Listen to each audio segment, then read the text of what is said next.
Good afternoon, everybody. Welcome to the 22nd Annual New Mexico Open. We greatly appreciate the support for this event, which has a great history. Thanks to Mike and his staff here at Tenpins More as our host. We are live on Inside Bowling's YouTube channel all weekend. You're going to be bowling 6 games today, moving 1 pair to the right. During the 10 minutes of practice, you may change the surface on your bowling ball. Once competition has started, you may no longer do so. We have brackets available. If you're interested, we'll take them all the way up until the end of practice. Right now, I've only got a couple of people in. We'll obviously refund the money in case we don't get enough. But please, if you're interested, there are sign-up sheets up here at the check-in table. Don't forget, seniors 55 and over and ladies get 8 pins handicap per game. It should show up on your recap sheets. If it does not, please let us know in case we missed it. Re-entries are available for the tournament all weekend if you have interest. All right, folks, we're going to do something this squad probably that we won't do again for the tournament, but as you all know, we lost Jacob Buttriff, 2015 champion of this event recently. And before we turn the lanes on for 10 minutes of practice, to commemorate his participation in this tournament, we would like everyone out there who feels capable of doing so to go up to the line and throw a left-handed shot. We're doing a mass ball shot left-handed in honor of Jacob Buttriff. So if you feel so inclined, please do that for us. Get ready if you're going to be there on the pair. We might have to do 2 rounds of this because we got 4 people on some pairs, but if you'd like to, go ahead and throw the first shot, first round here.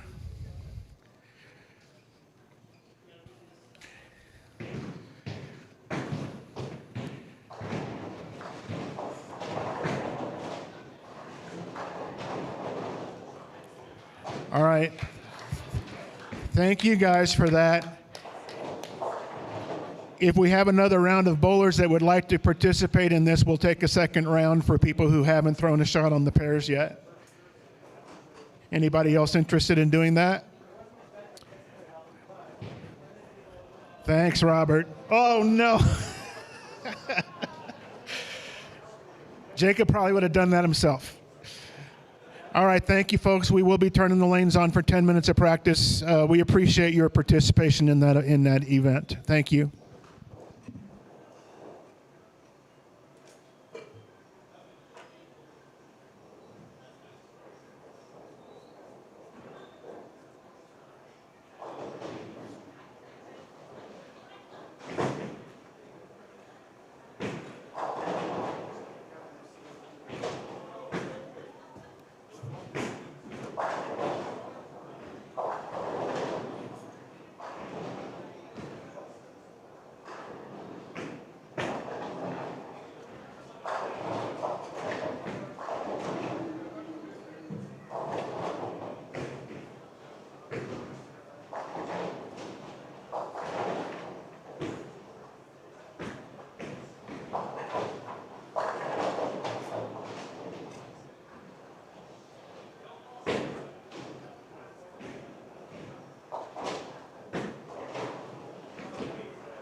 Hector is going to reach out to you guys about what to do on the guidance on what to do.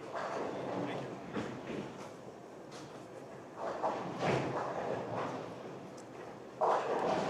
And what's Hector? Hector Ware. Sweet. He's like Jim Banks, those guys. Yeah. Shit. Great guy, been in business forever.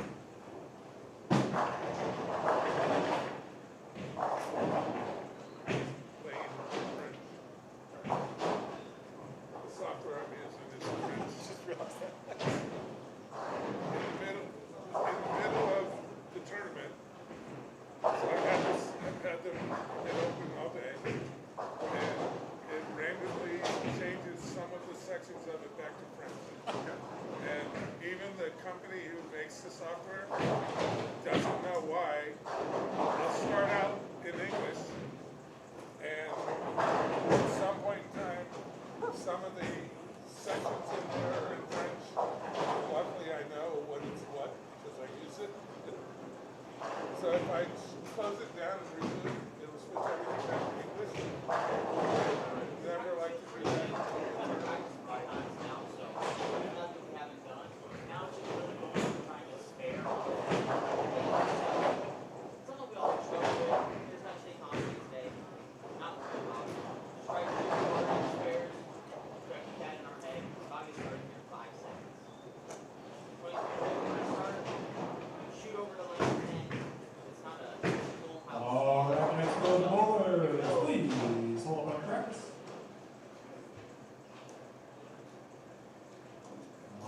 Once that countdown concludes, you're going to be going into your qualifying play, 6 games. You need to reset your pins, just hit the white button on the ball there. It does not trigger scoring. If you need to redirect, just hit the white button. All right. Lights are on, arrows up. Keep your tournament play. Good luck and high scoring.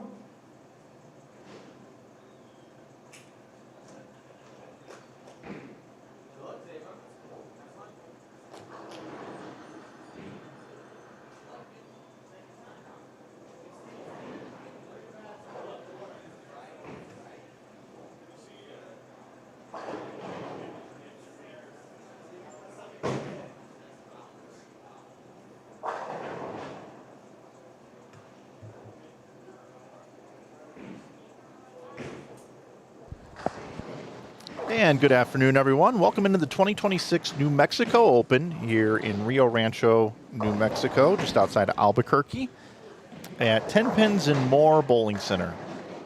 Our proprietor is Mike Flanagan, multiple PBA champion, PBA major champion as well. He's the proprietor here. Also running the event is Dennis Hacker, our tournament director, and our special guest from Brunswick.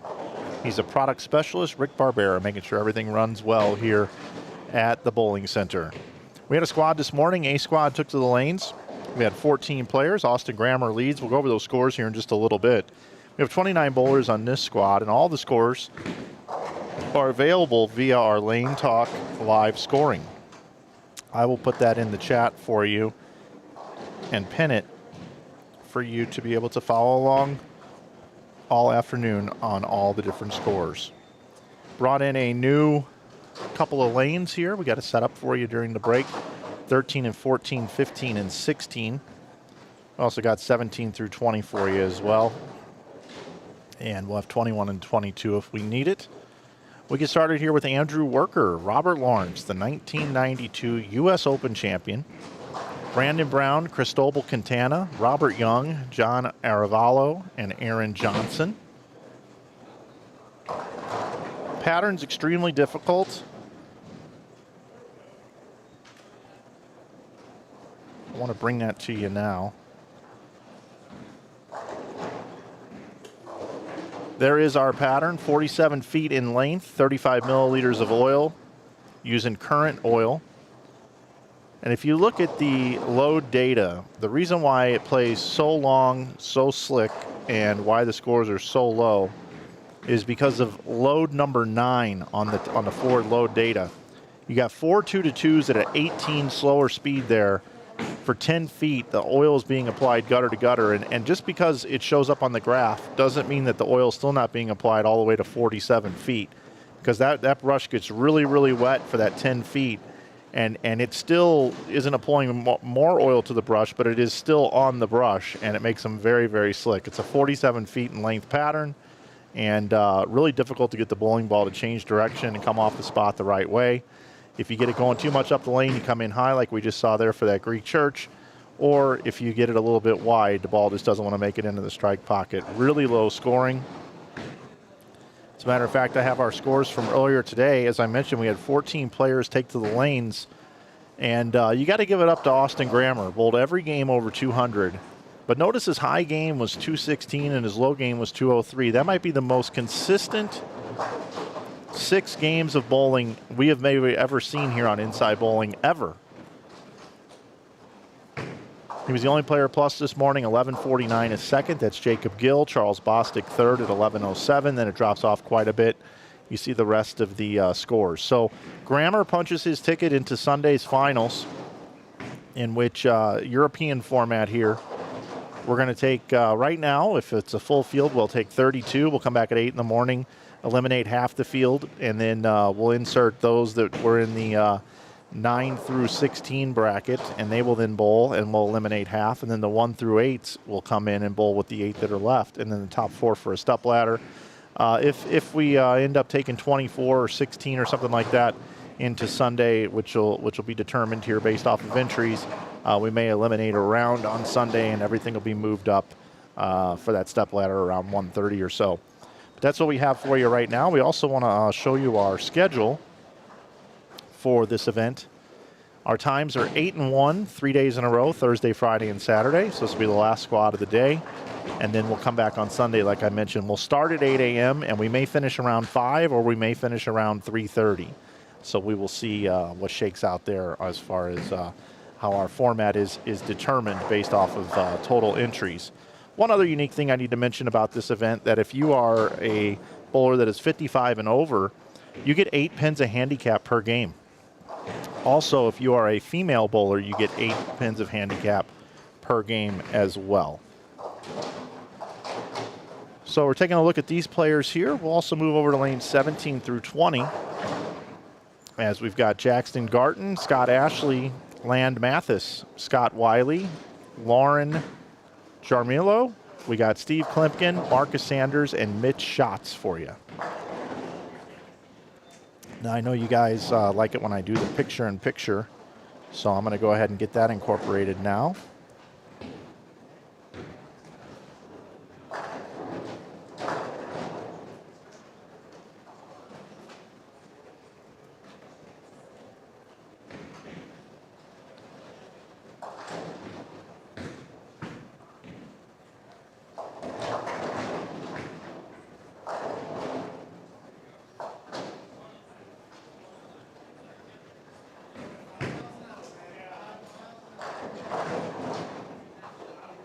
And there you go. I'll get our other one built as well while I'm at it.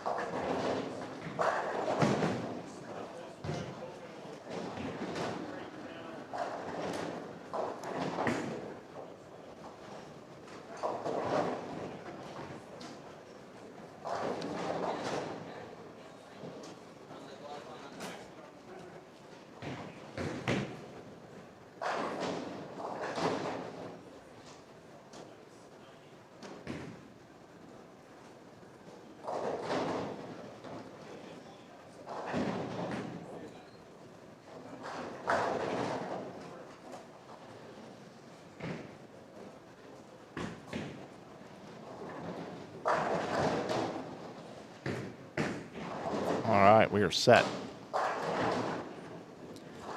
The way the pattern is developed, the way that you look at that load data is you really want to try to play the shape, which is the outside part of the lane. You want to get out around the 5th board, and you just don't really want to give the pocket away much at all. The other thing I need to mention is we do have less than a year old string pin setters here.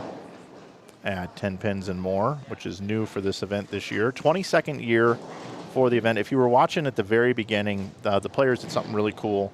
It was a first ball roll left-handed in honor of our 2015 champion, Jacob Buttriff.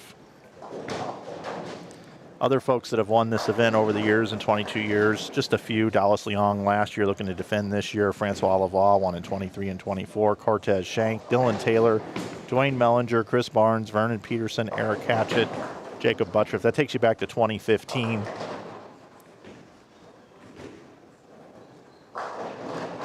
Trying to preserve the tournament as much as possible. You know, this great event was founded by, you know, the Mackey family. And it was their big event every year to come in and bring in for bowlers to be able to see competitive bowling happen here in Albuquerque. They've done a great job over the years.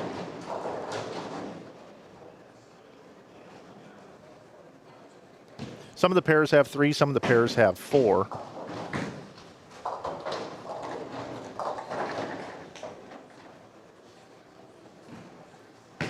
Jackson is absent.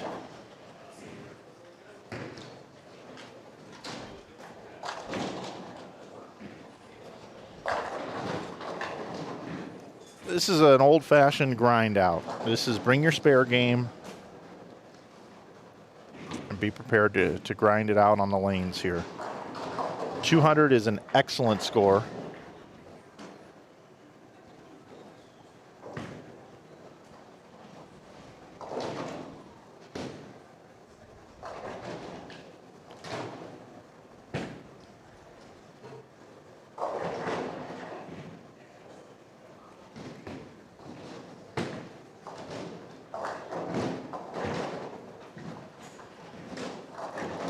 Brunswick Boost STs are the string pin setters here, USBC certified. Just to let everybody know of that, I'm going to make one adjustment to a camera and I will be right back over.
I think that's better.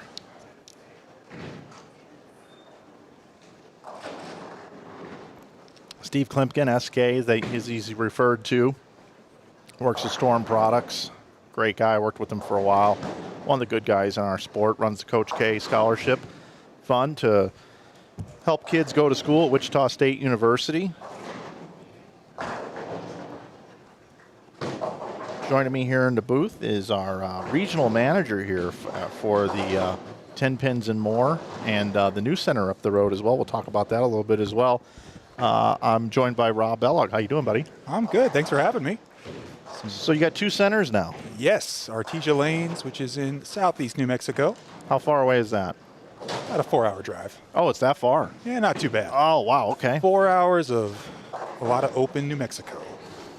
Artesia Lanes.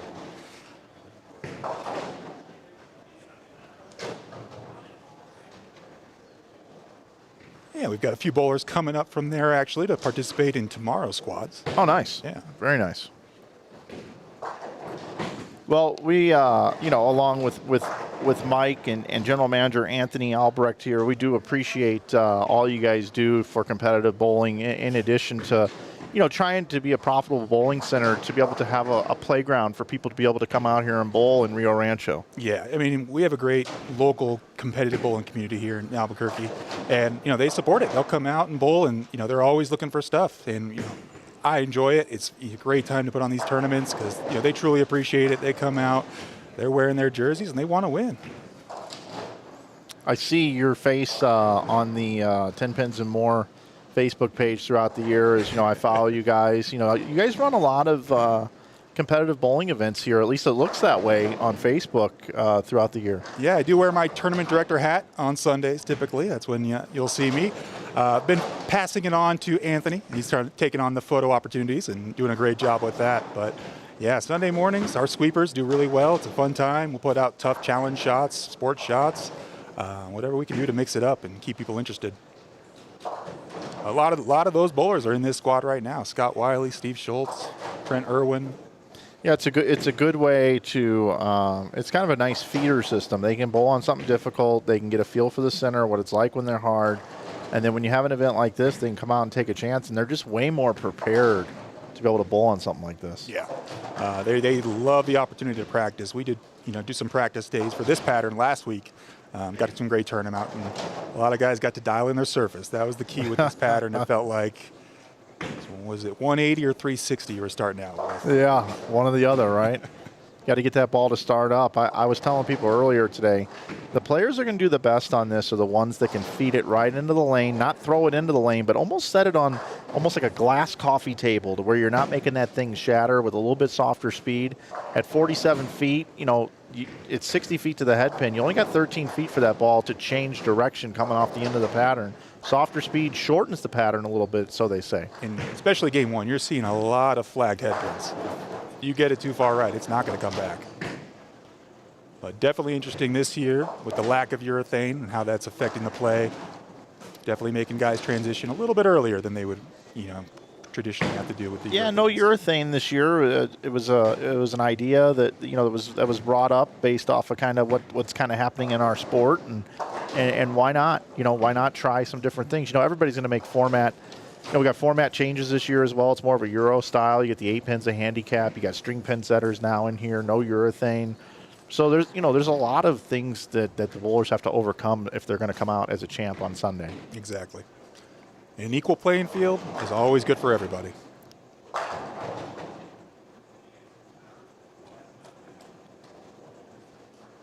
We got some high scores being strung.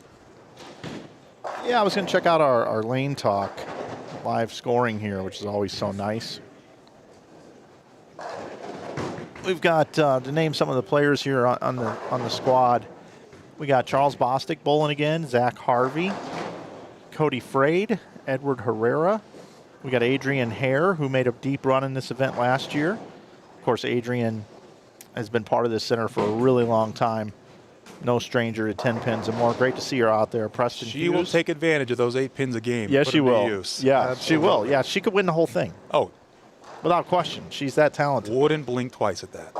Preston Hughes, Alex DeVargas, Nathaniel Duran, Andrew Worker, Rob Law. We were watching Brandon Brown, Jacob Gill, Cristobal Quintana, Robert Young, John Aravallo, Aaron Johnson, Scott Ashley, Lan Mathis. We got Scott Wiley, Lauren Yaramillo, Steve Klimpkin here, Marcus Sanders, Mitch Schatz, Michael Chavez, Stephen Schultz, Joey LaPointe, Trent Irwin, Antonio Lopez, and Tyler Greer, our field.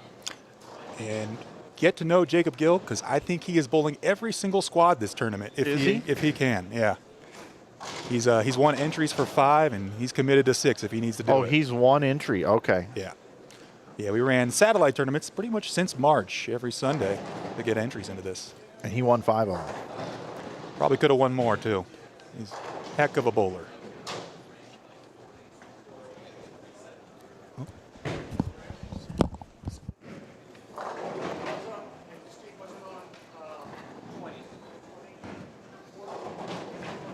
Rob had to leave.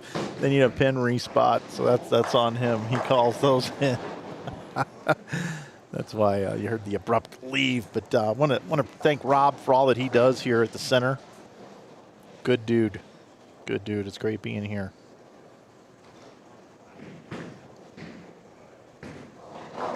Well, welcome in all 223 viewers. You know, we've got some great sponsors that help make this tournament possible as well. I always like to thank them. Shout out to Brunswick, makers of high-performance bowling balls, bowling equipment. If you're considering a new bowling ball bag or accessories, consider Brunswick. If you're here in the Rio Rancho area and you're looking for a great food supplier, check out Shamrock Foods. Shamrock Foods. Check them out. We also would like to thank our friends here at Visit Rio Rancho. Visit Rio Rancho. Folks here with the Convention and Visitors Authority here, Visit Rio Rancho. We'd like to thank our friends over at Kegel, along with Tenpins More. The center here providing free lineage for this event this weekend. We're donating it all back to the event. And of course, us here at Inside Bowling can always save 15% with coupon code YouTube here at Inside Bowling.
Rob is back.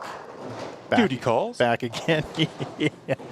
Hey, in the future, it wasn't a big deal, but you're the middle slider. Just slide on down, duck out, come back. You're welcome to sit in this booth as much as you want, by the way. Beautiful. So you got something ever, you just come cruise over. You don't have to ask. It's an open booth for you. You have an open invitation. I apologize to the audience in advance. Yeah, no, yeah, it was all good. All good. You're all good.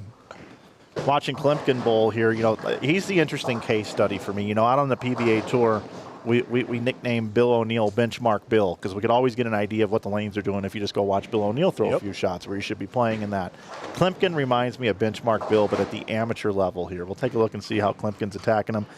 Been watching him kind of just be right around the pocket.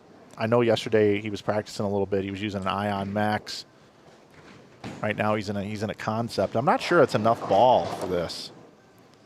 I really liked his look. He also had a ball that was announced at Bowl Expo. I forget the name of it.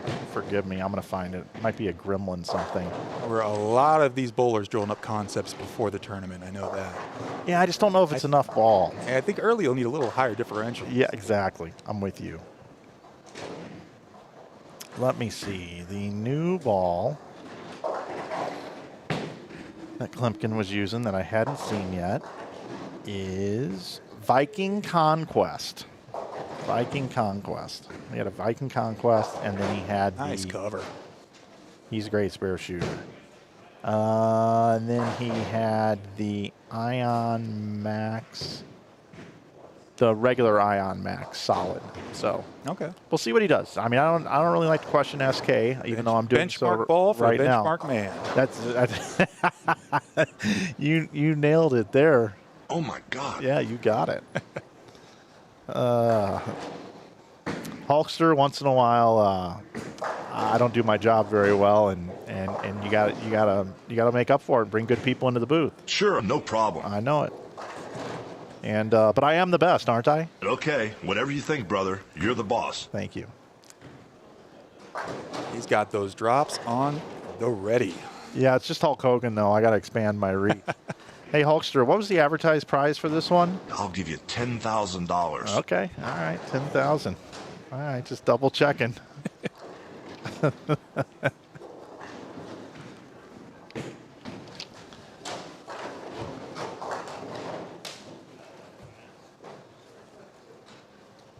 Hulkster, do you have any recommendations for dinner? Let's meet at the Red Onion at 7 o'clock. All right, we'll do it. 7 o'clock, Red Onion. I can sit here and have a conversation with myself, Rob. Guys, I don't know how many buttons he's got. He might just go all day with it. This is a good one. I just want to tell you both, Good luck. We're all counting on you. I'll take an airplane reference. Yeah.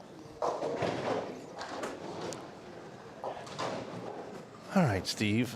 Let's see. I'm just waiting for him to grab a bigger ball. He'll probably do it on a fill.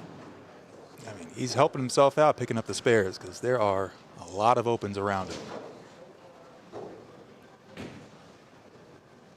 I'm going to invert the stream for a minute while we're waiting for some pins to clear here. There's your boy Jacob. Not off to a great start here. Maybe he's just saving himself for like squad 4 and 5. That can play a mind trick on you when you got that many squads in your back pocket. You know, you could just use the first couple for practice. You really can. Although I think in his mind, he was hoping to get through on the first and just play the last few for brackets only. Yeah, that too.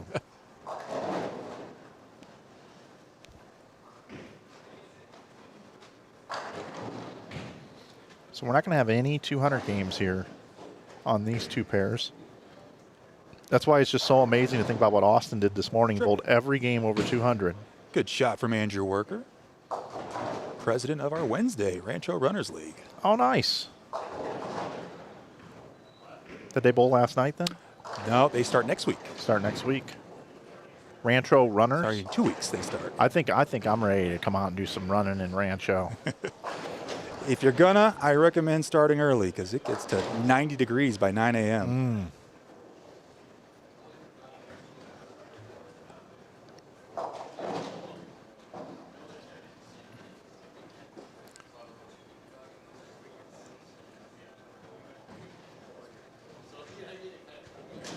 Got Land Matthews, another sweeper winner.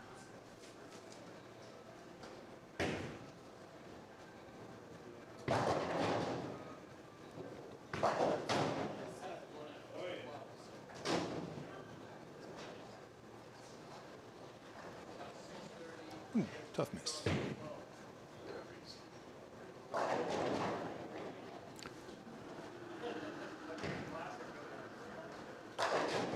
Definitely a lot more energy and emotion being shown on this squad compared to the 8 a.m.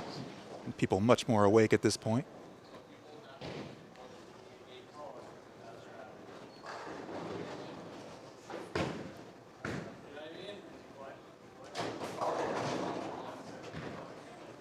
That concept doesn't want to turn over right now. No, and look, Steve's smart. I mean, he's a smart guy. He knows what he's doing out there. Oh, yeah. No question at all. But a little more engine for Steve. You know, we watched Austin Grammer just to talk about him, just because he did such a masterful job this morning. You know, he was using a big ASIM ball. I don't remember the name of the ball he was using, but I know it was a big ASIM. And he was actually to shape it a little bit. He shaped it like, 2 or 3 boards. Yeah. He wasn't, you can't coast to coast this or anything, but just strong, heavy forward roll. Steve's probably going to make this. Gave it a shot. Truthfully, I didn't see the 8 back there. I didn't pay attention to the score. But, that is one thing with strings. You do have a better chance of picking the 2-8-10. Yes. That is one of the leaves that you do. You're not going to carry as much on pocket hits, but you will every once in a while get some score with like a 2-8-10 or something like that. Yeah, with strings, it's the angle of entry is extremely vital and important. You can't just spray and pray and count on deflection. Angle of entry is key, and if you are playing the right line, it'll strike, but you're just hoping to hit the head pin for the best, you're going to leave some nasty stuff.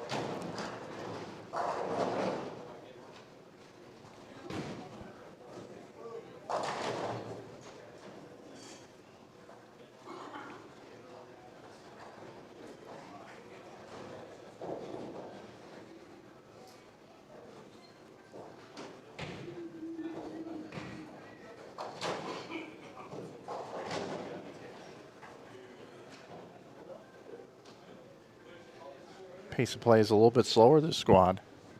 It's about 20 to 23 minutes a game during the first squad. And we are 30 minutes in here, so a little bit softer.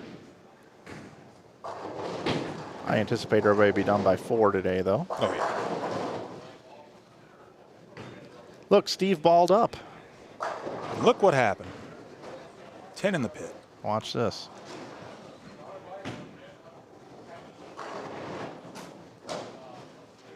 Easy peasy. That's what I saw him doing in practice yesterday. I think he started with a 2-week of a ball.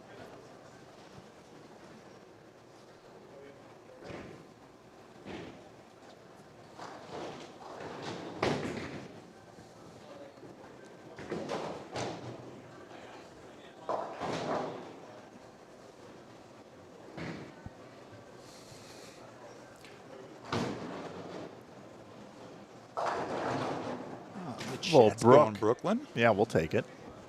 Mitch won his spot by winning our summer league. On Sunday night, we have a sport league, the New Mexico Open Sports Singles. He was top 4 and got an entry into the tournament.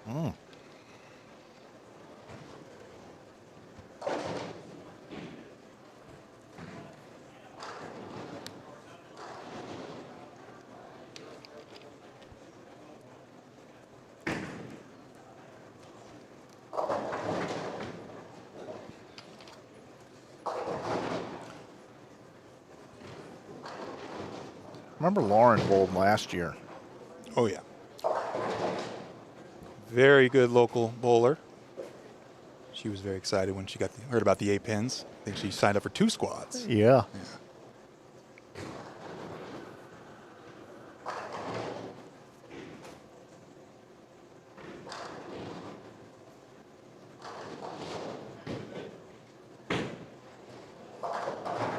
Nice cover.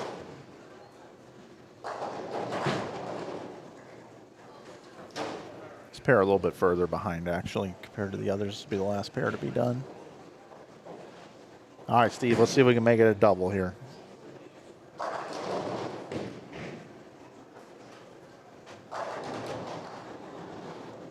All the bowlers are moving 1 pair to the right after each game. Pretty simple skip procedure. I think some are happier to move than others. Some of those pairs were very low scoring. Yeah, it's true.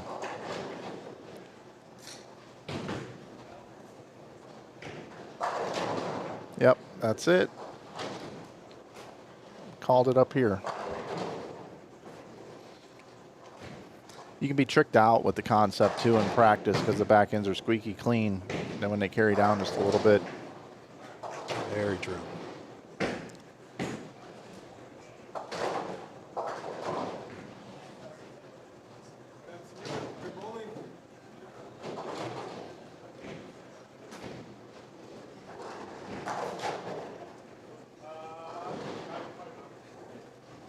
Cristobal Quintana, Robert Young, John Aravallo, and Aaron Johnson all starting game number 2 on the left side of your screen.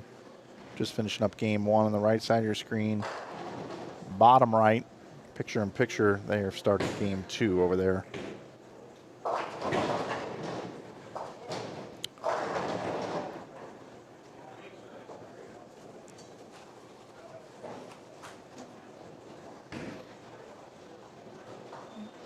How you liking, now that you've been here about a year, how you liking it out here? Oh, love it. Great area. You know, the southwest climate does well for me. Yeah. Can't do it where it's humid, so really enjoy New Mexico. A lot of good sightseeing, trails to walk, things like that. And some of the best food around. For whatever reason, we got that going for us. Green chili on everything. Yeah. You been to that taco spot up the road? Oh, yeah. Yeah. Oh, yeah. We've gone there 2 years in a row. Pretty good spot. Tap and Taco. A lot of music inside. I made the mistake of picking up food to go there during the World Cup, and there was about a line around the building. Really? Yeah, that was a hot spot to watch the games.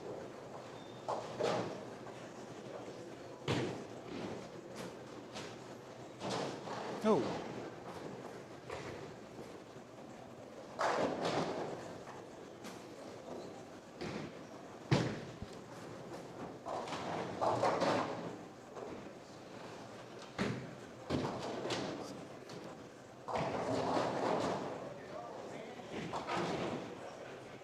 I just noticed we brought 23 and 24 in play on this block. Yep.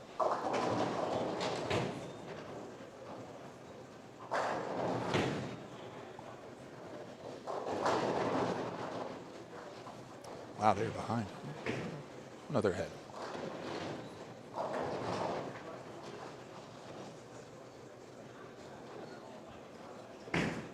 Glad you're with us today here on Inside Bowling. I want to welcome in all 272 viewers. I'm Mike Flanagan, joined. You're the regional manager, right? Director of Operations. Director of Operations, Rob Bellog.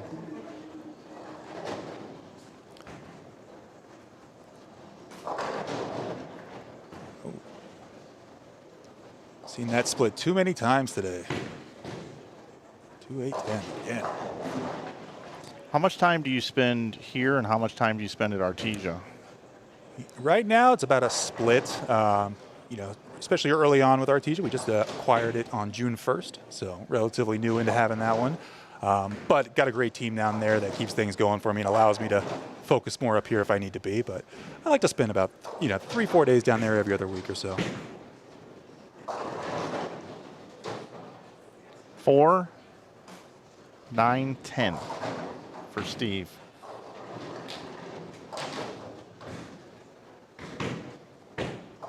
Let's watch this one again. Wow. I'll back it up here a little bit. That wasn't my best replay Scott ever. Wiley with the reaction.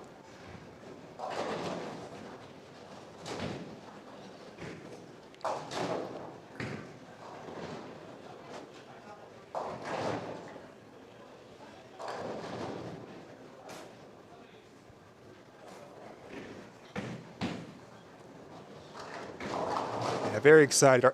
One thing that's nice about New Mexico bowling is the high school bowling scene is really strong here. Here in Rio Rancho, we've got a few local high schools like Rio Rancho High School and Volcano Vista that put together great teams, but the Artesia High School team is one of the largest in the state, if not the largest. They bring them, 16 teams sometimes to the tournaments. They fill up the whole house for their practices, and it's just great to see that culture still going, high school bowling being strong. But shout out to Artesia High School. They do a great job with it. That's awesome. Moving into game number 2 here, Adrian Hare, Preston Hughes, Alex DeVargas, Nathaniel Duran, and some familiar folks that we saw in game number 1, Andrew Worker, Robert Lawrence, Brandon Brown, and Jacob Gill.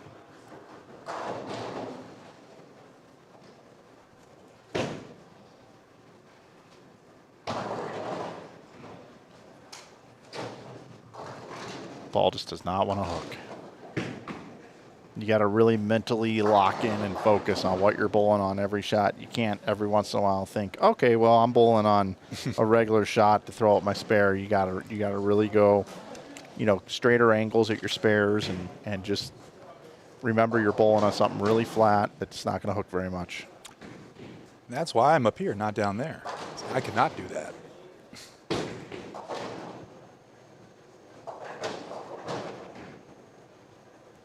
We got a Pro-Am here tomorrow night. Can folks still get in that? Yes, we got spots available. Love for some more signups. We've got some really cool T-shirts we're going to be giving out to all the participants. And some raffles for some accessory bags as well. And a raffle for our good friend D-Ron Booker we're going to be doing as well. All proceeds will be going to him in his fight right now. Yeah, we did a live stream the week after that news came out in Phoenix. And I said, I'm just going to give away a ball that I happen to have at the office. And I said, you can Venmo me $5 increments. We're good to go. I thought, hey, if we raise $500 to $1,000, that'd be great. Anthony Simonson was listening, texts me and goes, I'd like to give away a ball.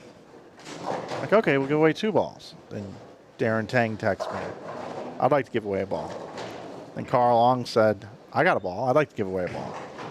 And Kevin Jenkins said, I'd like to give away a ball. Then Greg Thompson Jr. said, I want to give away a ball. Did anyone not give away? We ended up giving away like 9 balls and raised over $3,000. Wow. It's not surprising. D-Ron is a very special guy. No one can say a bad thing about him. He's extremely engaging, really cares about growing the sport. And whatever he can do, he's always giving his time to helping other bowlers. And, you're just thrilled to see the groundswell of support for him, and let's keep it going.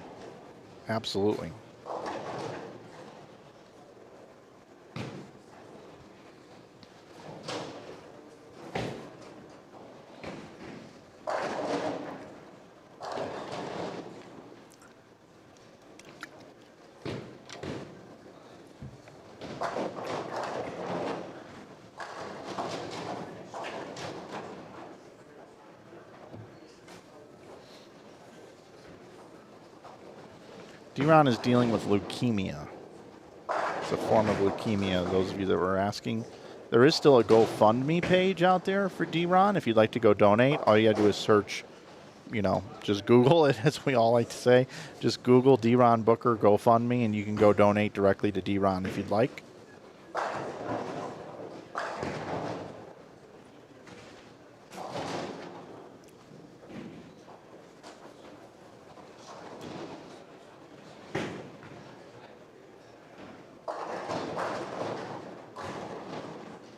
Be there. There it is. Yo, Adrian. Adrian's finding it. You did it.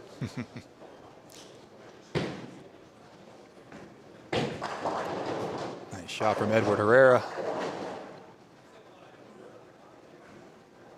It's good to have Rob Law in the field. 1992 U.S. Open champ. Throwing that black U-dot.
Alex DeVargas on lane 14, another local bowler, president of our Tuesday Mix League here at Tenpins.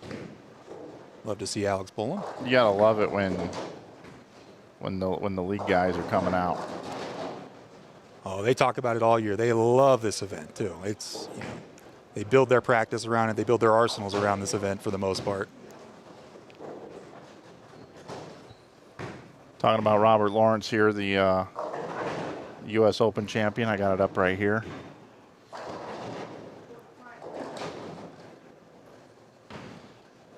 Good old Rob Law.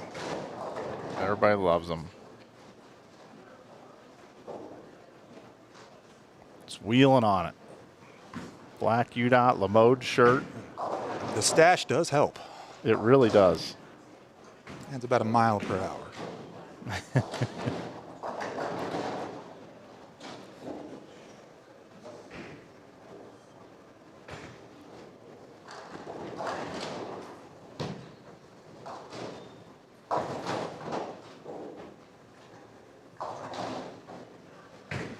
Robert Lawrence, reliving 1992. Little quitter 10 there. He's still got the form, that's for sure. Oh, yeah, he does.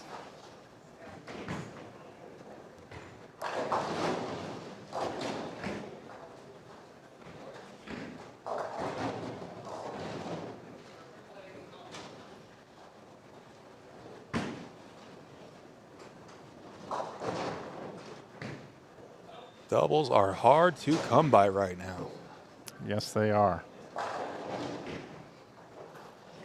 Earlier today, I was watching a pair, and I think there was like one strike through 8 frames for 3 bowlers. Ooh. There's only 3 on the right pair right now, 7 on the left pair.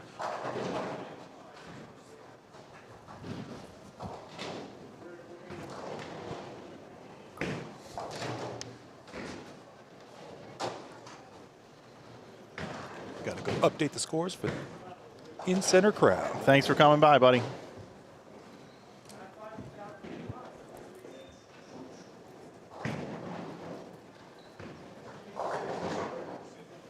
That's your Director of Operations, Rob Balog. He's very welcoming here. I really appreciate Rob and all that he does for us here at this event. Let's see what we got here. We've got, looking over at our live scoring. Anybody bowl 200 this game?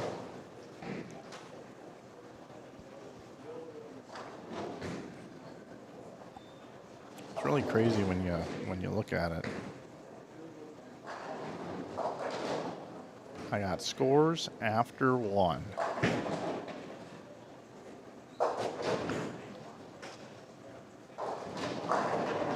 Gotta expand this a little bit.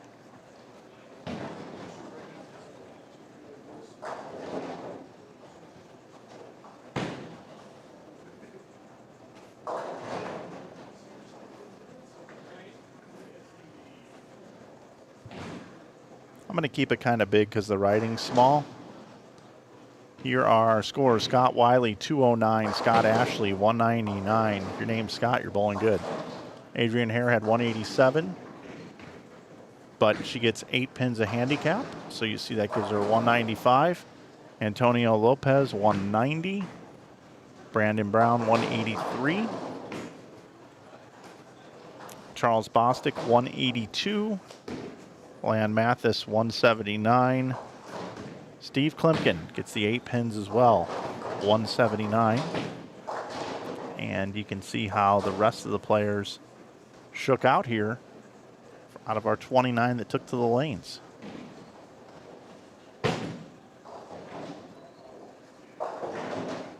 Here on YouTube, you can always fast forward or go backwards, and you can look at those scores. Again, here's Rob Law, Robert Lawrence. Playing the outside part of the lane. That's pretty good, Robert. Nice double, filling frames. Very nice.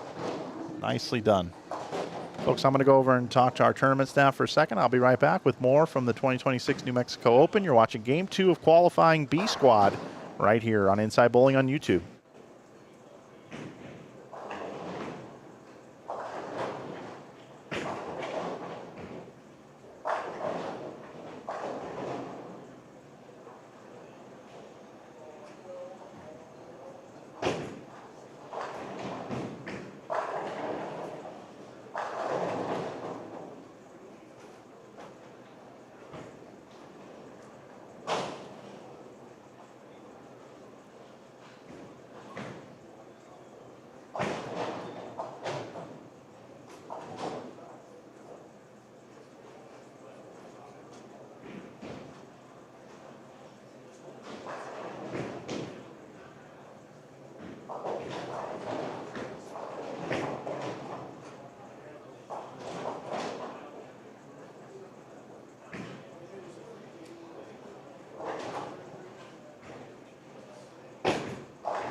going to invert our streams here for a minute. Take a look at the scores over here.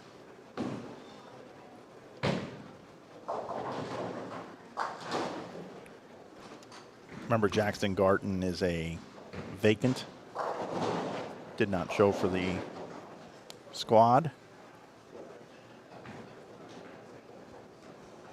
Going to be tough to get to 200 over here.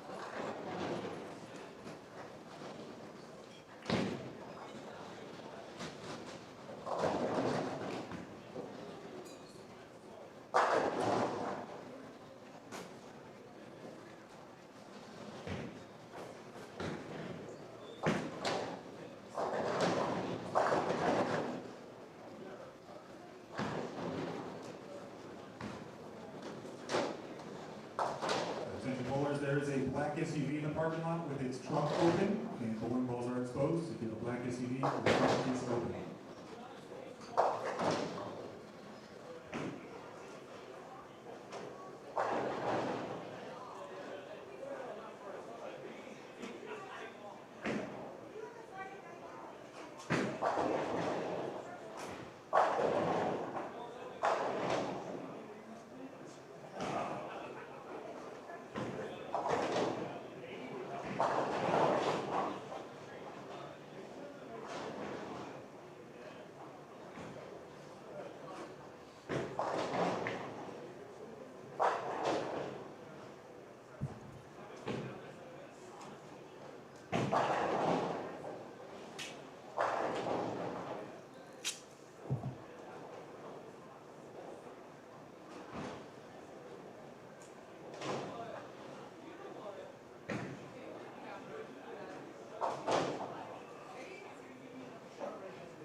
All right, everybody, back with you here. We're going to take you around here a little bit.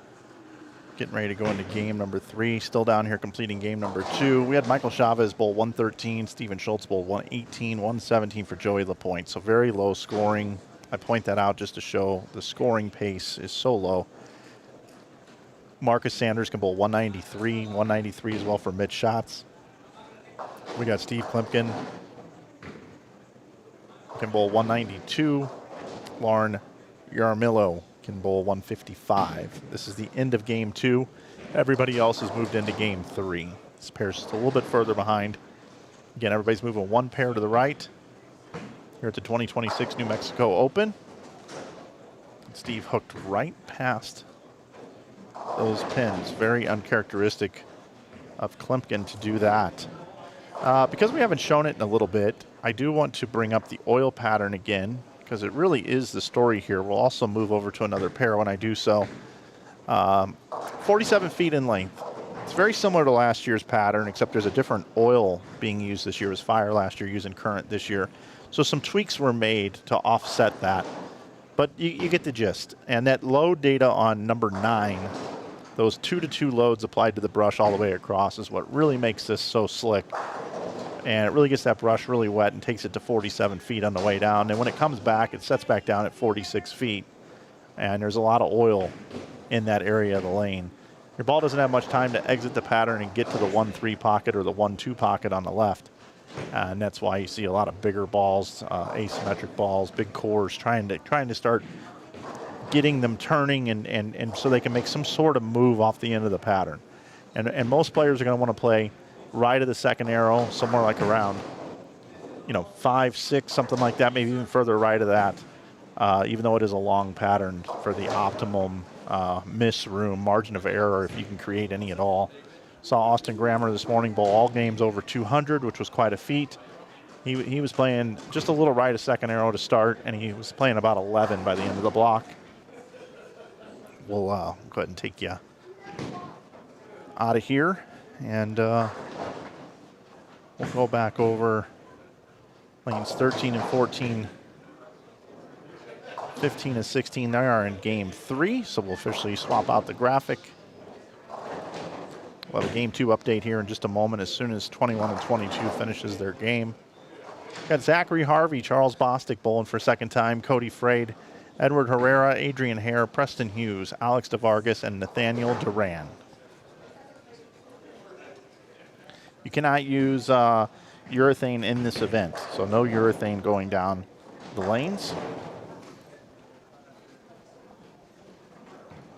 No urethane.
Happy birthday today to Amleto Monticelli, by the way.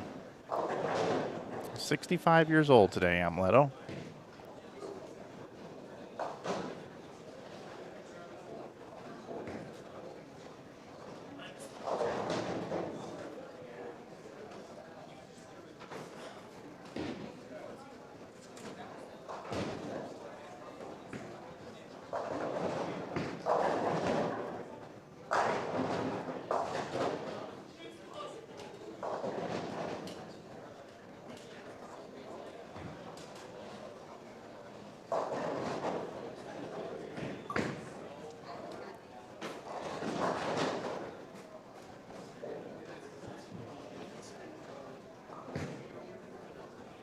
Once again, we'd like to thank our sponsors for making this tournament possible. Brunswick, Shamrock Foods, Visit Rio Rancho, Kegel, Tenpins and More, and us here at Inside Bowling.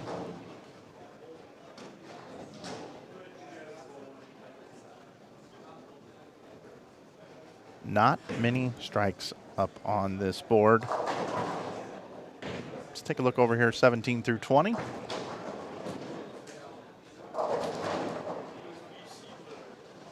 Not many strikes over here either.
See if we can get some strikes going down here on the end pairs. See if Klimkin can get something going here.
All right, everyone, I've got even more reason for you to think that what Austin Grammer did this morning was incredible.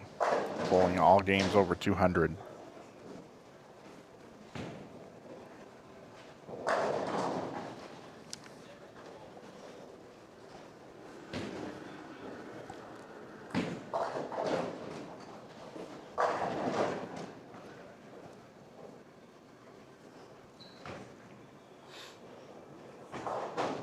Scores after 2. Remember, the high bowler on this squad will get an automatic berth into the finals. Right now, that's Scott Ashley with 199, 192 for 391. Scott Wiley, 376 for 2. Brandon Brown, 372 for 2. Robert Lawrence with 358. I like the handicap column here. That's nice. Klimpkin, you get 8 pins a game for the players that get those pins. That's players that are 55 and older or females.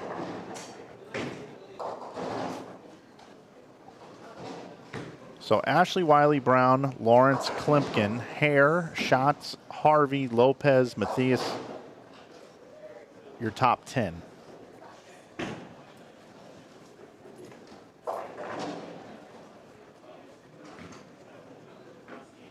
Joining me back in the booth, my man Rob. How we doing? Oh, very good. Quite the game 2 scores. I think the story that told it all was Jacob Gill bowling a 163 and moving up 3 spots. Yeah. Yeah, they are hard, man. They are really, really hard. I was just telling the audience that's what makes what Austin Grammer did this morning that much more incredible. Really impressive. The consistency in his scores was just remarkable. I think it was a less than a 10-pin spread across the board.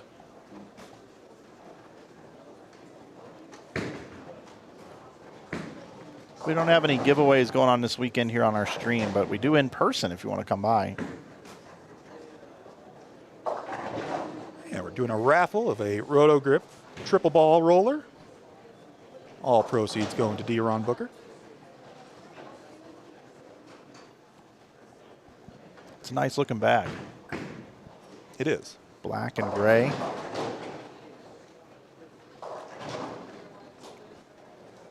Got a little camo touch to it. I think. Oh, yeah.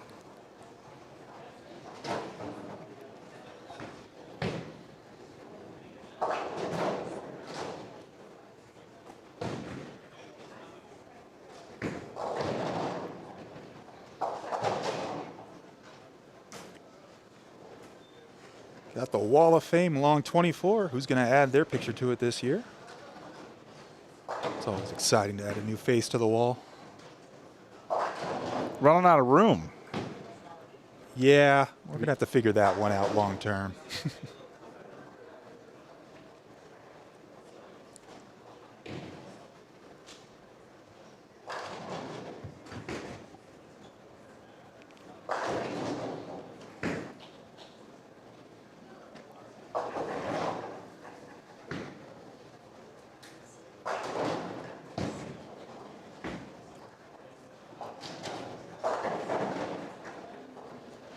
Lauren goes Brooklyn.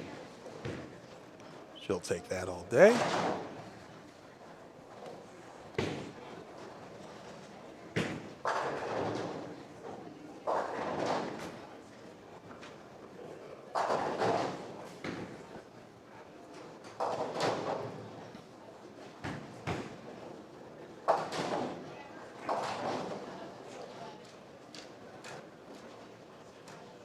This pattern kind of reminds me of something I did a long time ago, kind of, sort of. And I'll ask your opinion on this, Rob. So I was running a center in St. Louis, and we had a pretty big full house league in the summertime of some pretty good bowlers. Like, it was a pretty nice league, summer league, mixed league, but it was, you know, a lot of top bowlers. So afterwards, I was going to go to the Peterson bowling tournament like 3 weeks later. You know, they make them brutal. They hand oil them. They put in heavy pins and all that kind of stuff. So there's really no way to practice for the Peterson. So I just grabbed my squirt bottle and some towels, and I went down on the lanes, and I just made them really stupid for myself. Just messed it up. I love it. Yeah, okay. And all these people at league were like, "What are you doing down here?" And I'm like, "Oh, I'm going to bowl the Peterson, so I'm trying to make the lanes as hard as possible for myself just to work on throwing." You know, I had like the fronts just hooked immediately on one lane, and so I messed up two lanes pretty bad, you know. And they're like, "Well, can I come down and try?" And I'm like, yeah. Next thing you know, I've got like 10 people down here on this pair of lanes, so I had to like do another pair, okay? And all I wanted to do is just practice myself for the Peterson. So I'm like, man, there's some demand here for this. So I made a flyer for the next week at League, and I said, hey, after League tonight, I'm running a 2-game tournament, multiple squads.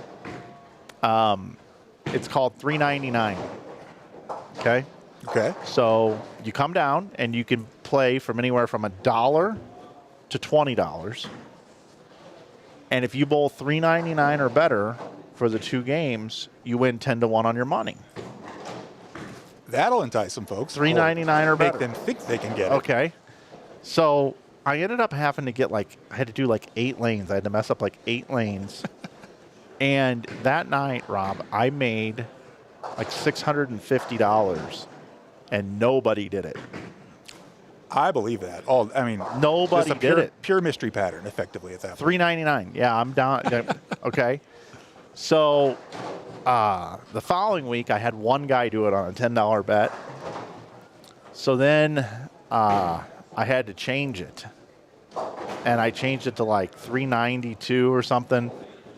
And anyway, after 4 weeks, nobody wanted to do it anymore and said I was doing a scam. They said it was the Flanagan shenanigans scam. And there are still people to this day from now on that kind of sort of still every once in a while say, remember $3.99? Bring it back. $3.99. So what makes me think of that is let's bring up the standings again. Okay. Did any bowlers bowl $3.99 to start their round? No. And folks, that is a big no. 29 players. Wow. Nobody bowled $3.99. So, it makes me think of the question of, what would be harder right now for these players? If I went out there with an oiling gun and towels and rags and messed them up pair to pair, or is this harder? It's the known versus the unknown can psych you out, I think, a little bit. They've been looking at this pattern for weeks now, trying to map out their play. And when that game 2 changes to what you expected, you either figure it out or you suffer. There's some people suffering right now. Although if I had to bowl on your shot, I'd probably be best off just grabbing a house ball and throwing it right over middle arrow. Well, yeah, what happened was, when you bowl the Peterson, you really don't try to play the lanes. You just grab something that doesn't hook very much at all. And, you can put a little bit of rotation on it to try to get a little angle, but, less is more in that particular case. Klimpkin's got it going on here now. Clean game with a triple building, a little momentum for Steve. The game-to-game standings are changing a lot. So spares will be key if you want to stay at the top. Let's just see what Steve is sitting there in 5th. He is 39 back of 1st. So, if he bowls 220 or something here, he's right there to punch his ticket in.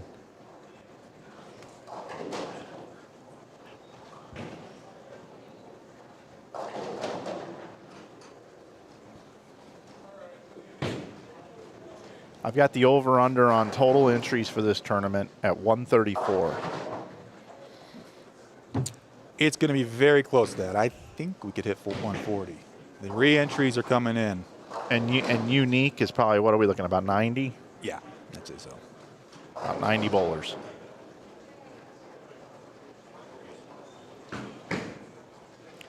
Nice thing about the re-entry, save $50. Give yourself another try.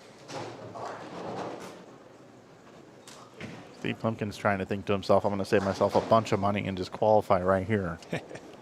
Right now, today. He's up on the right lane. That way he can really focus on the Pro-Am. That's right. Good shot by Oh, Steve-O. got it going. Got it going. Let's see if Scott Wiley can put 10 in the pit here.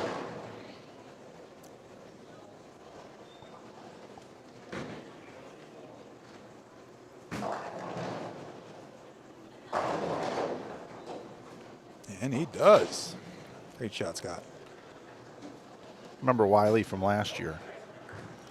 Don't they run some tournaments around here? Yes, he does. He runs his own little tournament series along with Jason. They do some really great events across the market. Really giving bowlers different formats, things like that that do get good turnout. Scott's also the president of our 10 Pins Trios League that bowls on Mondays, a little more competitive challenge shot league. Still spots available for those wanting to join. Looks a little bit like Quentin Tarantino. He did the full slick back today. It's the hair. It's the hair. Not Adrian hair. It's the hair.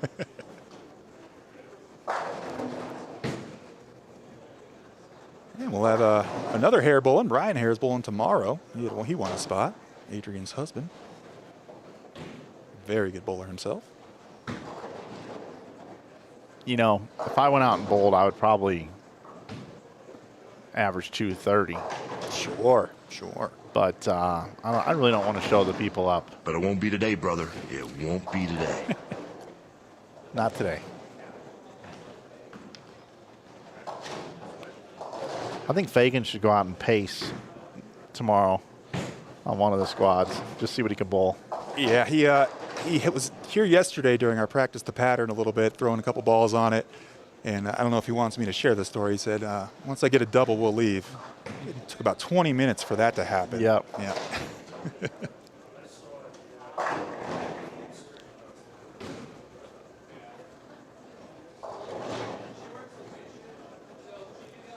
Got about another hour and a half of bowling here today. We'll be back tomorrow at 8 a.m.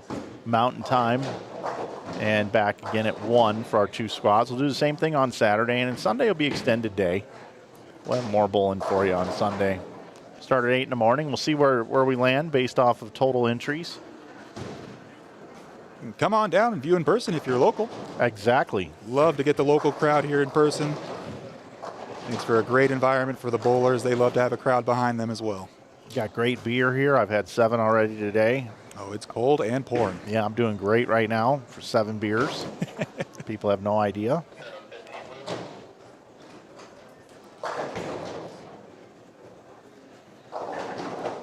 I used to enjoy a beer once in a while in the booth about 10 years ago. Just don't do it anymore. There's too many things to keep focus on, and I don't need a reason to not be focused. Yeah, I can't imagine that one. But I will say I'm feeling pretty good here today with lane talk. I've got 12 lanes covered if we need them.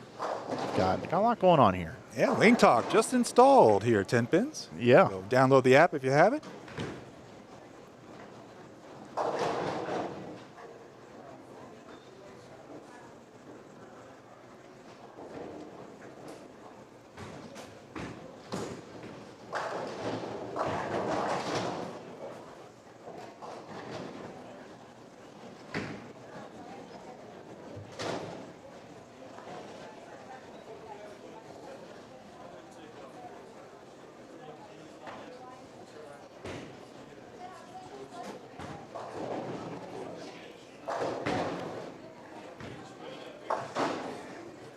Tough lead for Steve.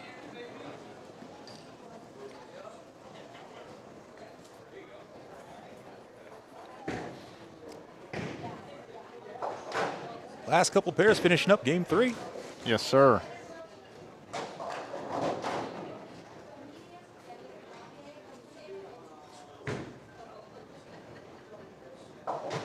Seeing a lot of folks in the crowd that are bowling tomorrow's squads. Scouting it out, it looks like. Checking out the competition.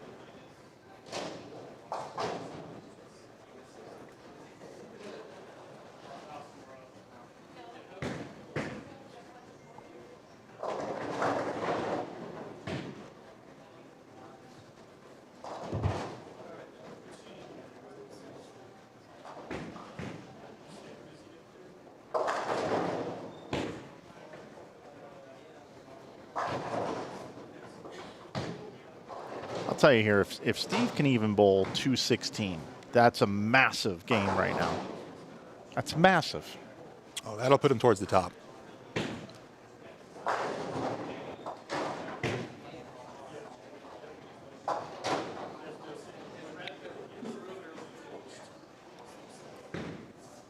Another strong game from Scott Ashley. Yeah, just the one open made missable there, you'd have 200.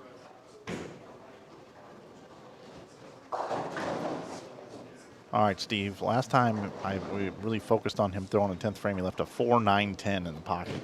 Let's not have that happen here. He was light on this lane the last time, but got him to fall. Yeah, light again. Yep, 2-8. And now the 2-8's hard to make. He hooked by a 2-8 earlier. I've seen way too many 8s taken out of that alone.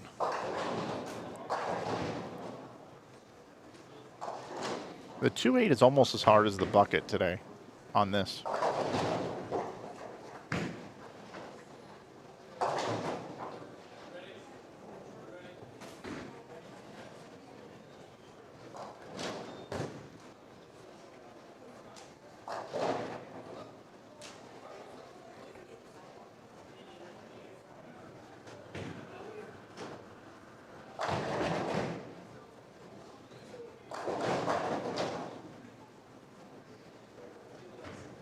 Good cover from Steve.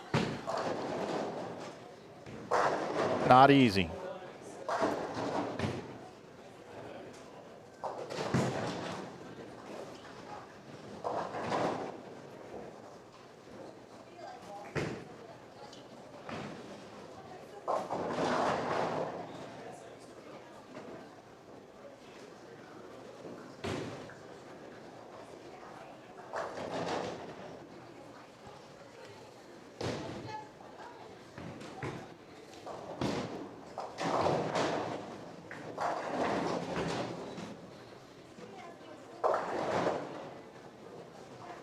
Two, 12. I was Spot on. Yeah, I thought so. I eventually got it out, a word sandwich. I was chewing on it for a second. That'll shoot him up to the top with the 8 extra pins included. Great game for Steve.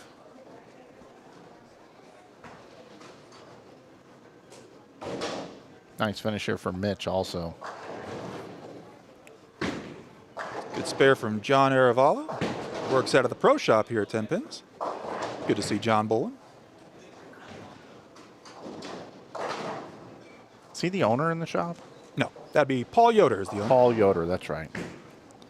Need to make a note of that. I saw Paul last year. He received a box for me. I shipped a box last year.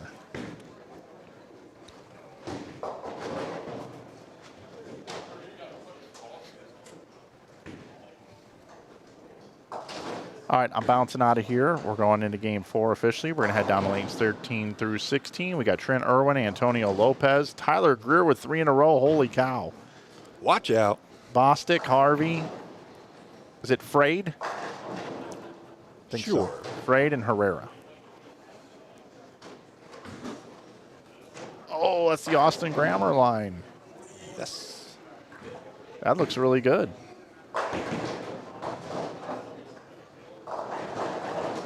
A lot of 10 pins bowlers between these two pairs.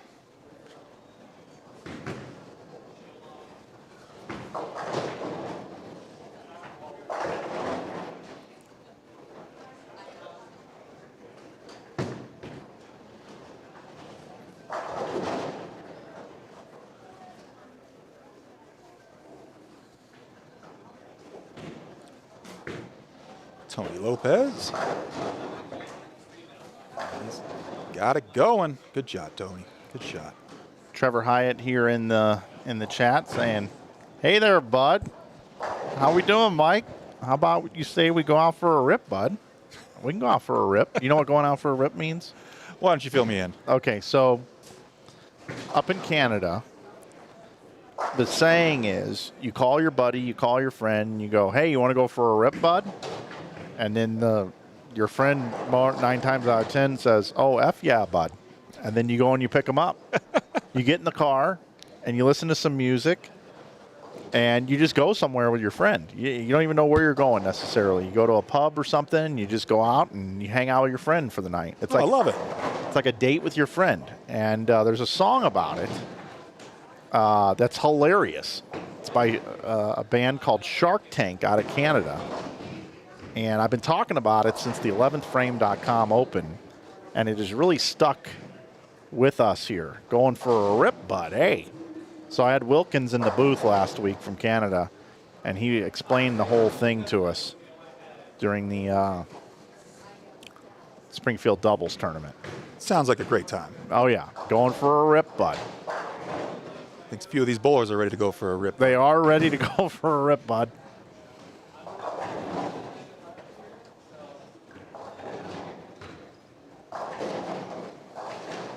Nice. There we go. Tyler. That's how you do it. Tyler wants it. Let's take another look at that. This is how you draw it up. 3, 4, 6, 7, 10. Thank you very much. Drive through the second window. Let's see. Tony Lopez going for a second turkey of the game. 4-9.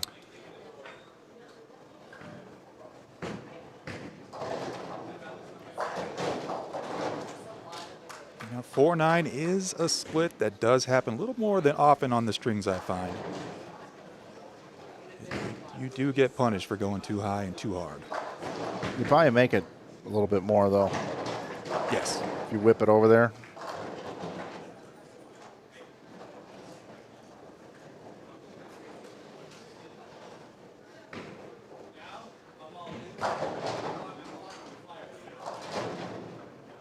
Take the count.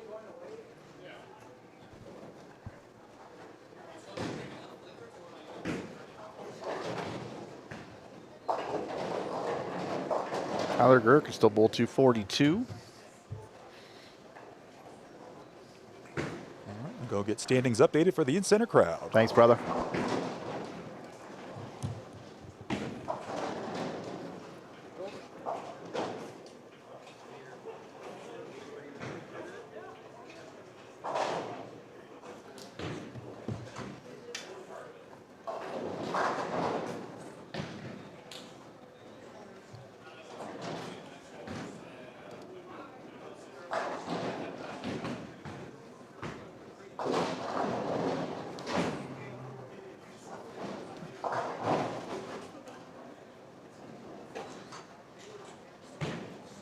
Bring in our standings after 3 just coming in. Also joining me in the booth is proprietor and PBA Major champion, Mike Flanagan. What's up, buddy? Good afternoon, Mr. Flanagan. How are you, sir? Good. Got Scott Ashley leading the bunch here at 584 for his first 3 games. Klimpkin with 212 the last game down the end pair and added in his 24 games of handicap. He's at 572. You got Scott Wiley now at 528, followed by Antonio Lopez at 521, and Adrian's hanging out in 5th right now at 520. Yeah, they are brutal out there. They are brutal, man.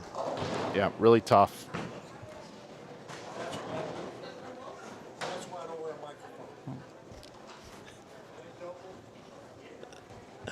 Yes, they are playing very, very challenging here. You know, we're dealing with just something that most of these folks maybe have never seen before in their lives, and they're having to make adjustments on the fly. But I think what I'm seeing out of this pattern,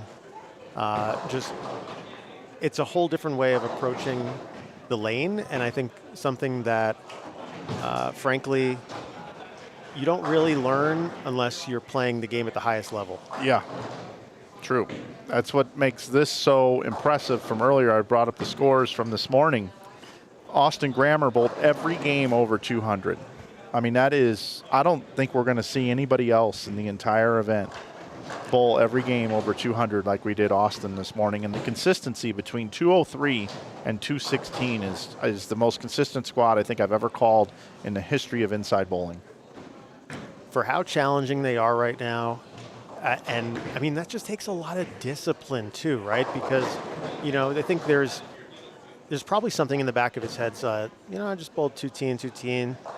I could probably catch another hit and, you know, get to 230, 240 next game and really just cruise. But it's not there. So let's just not do anything silly and continue on in my pace.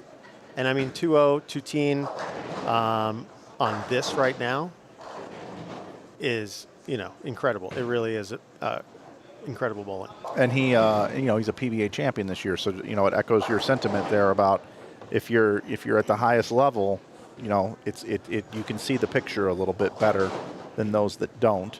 And obviously Austin saw it today. Yeah, there's at the end of the day, this pattern is very long. Okay, there's no real forgiveness in the middle of the lane, and you need your ball to hook in the first 15 feet of the lane, and then you can control it from there. But most folks have never seen anything like that, and frankly, it took me years on tour to really understand how you can manipulate a ball to hook in the first 15 feet and still knock 10 over it. This is my first event doing string pins, and some of the pin carry here, I've been watching it. Some things I've heard through the grapevine, but I've never called an event. But this looks pretty much like a free fall machine right here, this shot from Charles. Watch the messenger.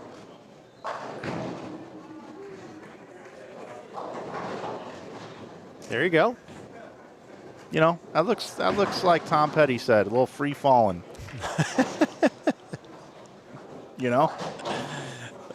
How you doing, my friend?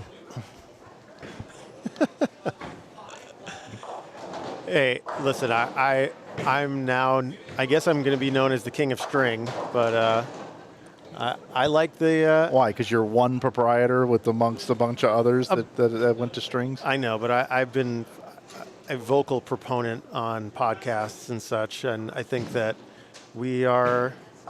we're kind of seeing where bowling is going, like it or not. And I mean, I could get into the economics of bowling and why this is a good decision from a business standpoint.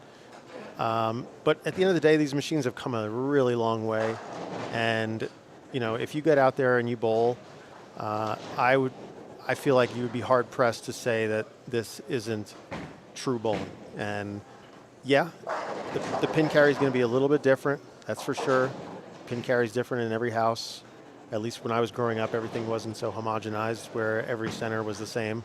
Well, some places you can pick the 710 like 1,000 times easier than other places. Exactly. Like a GSX machine just sucks the pins back. You go to an A2, you got a much better chance of making it. Yeah, I mean, that's variability in the sport, right? This is just another different variability.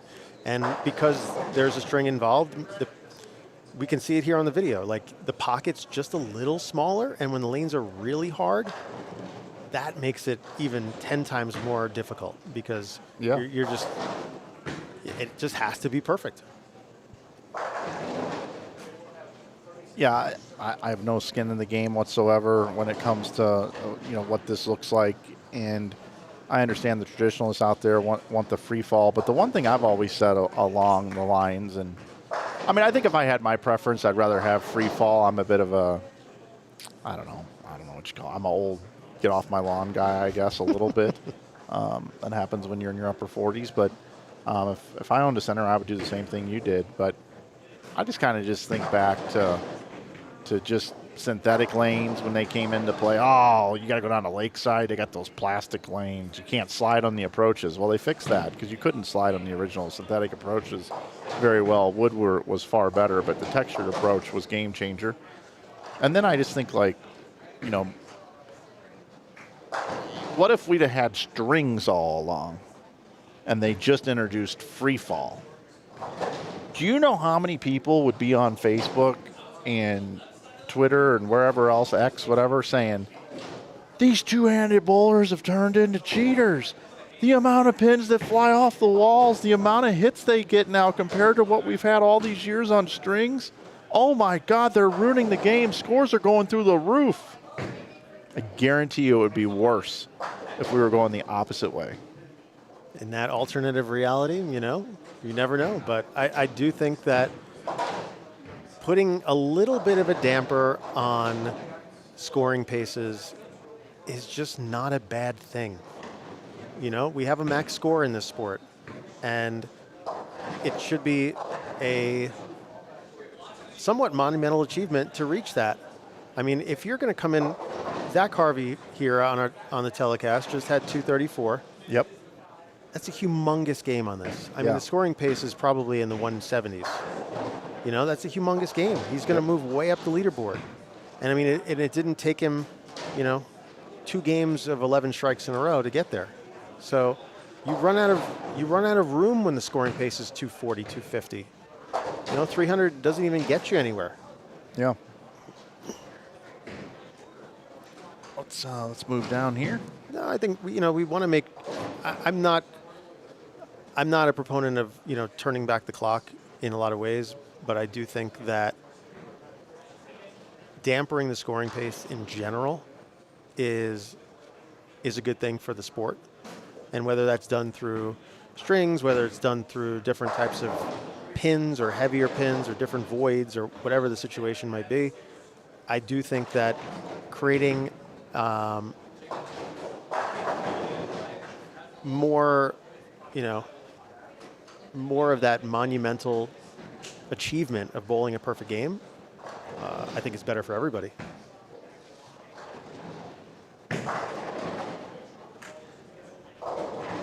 I'm with you.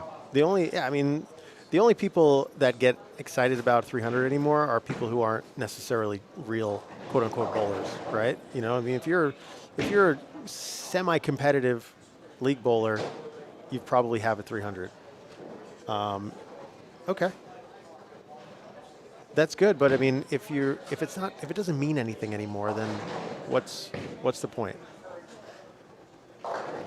So, we put out this pattern. It's very similar to last year. We're using a little bit of a different conditioner, and that's making a big difference. We've also taken away most of the urethane balls through the USBC list that people would be using in this situation to control the front and control the reaction. And since that is not available to them, there's just a lot of other stuff that comes into play. And my hope is, you never know what the scoring pace is going to be when you put the pattern out. No. But my hope is that, people walk away from this and realize that there is some playability out there. I mean, you saw Austin this morning, every game over 200. That's not necessarily, we're not bowling on the Peterson here. There is some playability out there. You just have to manage it. I was just talking about the Peterson with Rob in the booth. I'll tell you the Cliff Notes version because the audience already heard it, but I was managing a center in St. Louis, and I was getting ready to go bowl the Peterson, so I messed up some lanes after league one night, and everybody wanted to come down and try it. So the next week I came up with a game called 399, and you could come down after league, and if you bowled 399 across 2 pairs, I'd pay you 10-1 on your bet between $1 and $20. Nobody did it the first week. I did it for 4 weeks. Made about $1,600. Only had 3 people actually bowl 399 for 2 games, and then it was dead. Nobody wanted to do it anymore. We were looking at the standings here after 2 games. Nobody bowled 399 out of the 29 bowlers. Wow. People still bring up 399 from time to time. But you're right. I made every lane different. I took oil off the lane with rags in certain parts. It was just basically go, maybe hook it a couple of boards, but it's pretty much straighter is greater, and make your spares. Here, there is a little bit of shape. We saw Austin do it earlier, like you just said. Yeah, and, there's, another really good shot from Scott Ashley. He's doing pretty well this set. It's about managing, the condition. It's about a little bit of creativity. How do we want to attack this pattern? It comes down to preparedness. Do I have the right equipment for this? And I think having re-entries in this event is key to that. You kind of get to see the pattern. Some of the players got to practice on it during the week. It's always going to play a little bit different in the tournament. And, you try to get out there and, frankly, even you're going to leave more spares, right? So, if your spare game is not really strong, it's going to be tougher. You're going to leave more splits and, more more difficult leaves, and that's just going to add to the reduction in the scoring pace.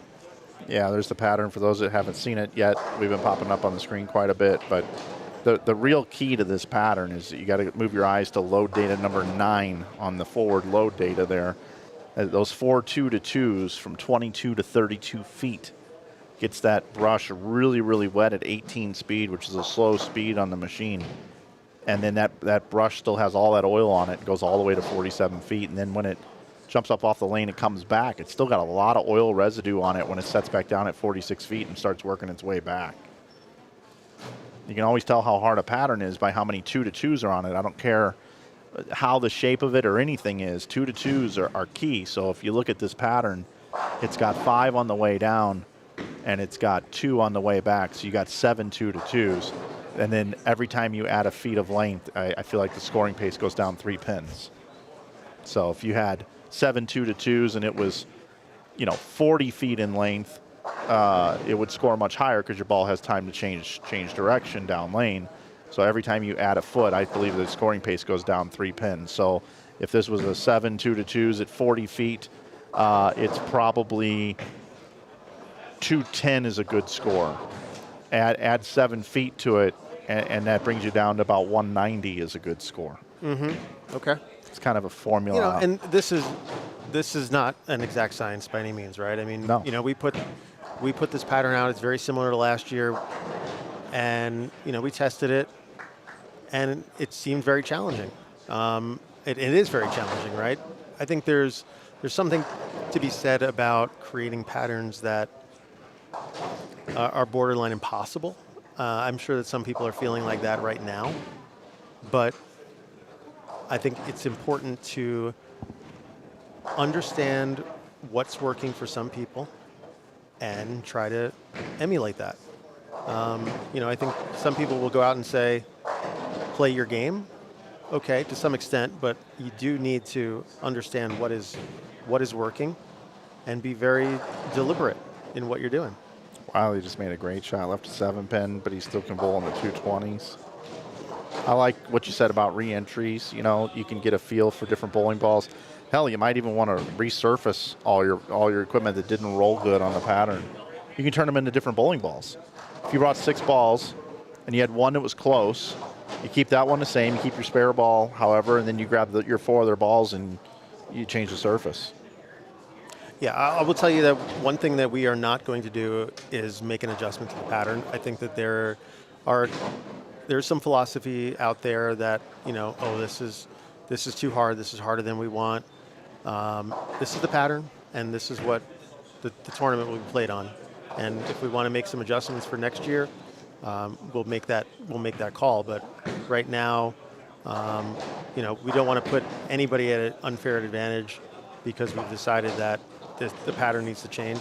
Pattern will be the pattern. Will be the pattern until the final ball is thrown. Yeah, and we got Stu Williams and Chris Barnes will be coming in here to bowl this event this year as well. And when those guys come in, they've been watching. They've been watching the balls go down the lane. They watched Austin this morning. It's archived for people to go watch the master class he put on earlier today.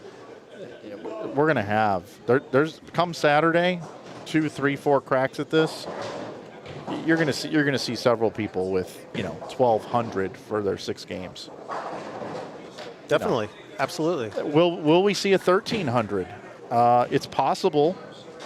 I would vote no right now based off what we've seen, but I think if we had if this were a PBA Tour event and we had all of the best bowlers in the world, I still think that it would be challenging to get to those kind of numbers. But I mean, at the same time, like you have the opportunity to re-enter. You have the opportunity to come back tomorrow and plan your plan of attack. What's your strategy going to be?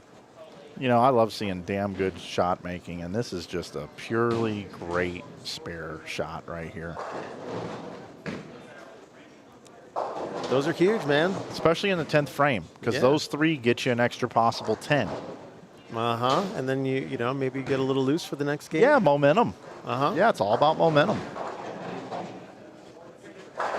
Wiley's throwing it well, man. He's throwing it really good. Those moving single pins are. Yeah, right. You get rid of those. There's 22 more. He could bowl. He could have 232 this game. He's got 230. Yeah, exactly. Yep. So, those things are going to be killer, man, because there really is nowhere to hide. I always think time of the year is important too. We are just getting ready for what we typically call bowling season. So to have something this challenging at the beginning of the season, even some of the seasoned pros in that aren't sharp. Like if you had to say, okay, who's going to bowl better at this event, Stu Williams or Chris Barnes, you would say to yourself, okay, well, Stewie at this point right now in his career is probably more suited for this, I would think. Younger, Barney's getting older. But then you got Barney who just, won PBA 50 Player of the Year. I think it's like equal for everybody. That's the other thing. Last year we had a girl make it. We had a youth bowler make it. We had, we had two-handers. We had lefties. We had everything last year in this event. And I think we'll have that again this year.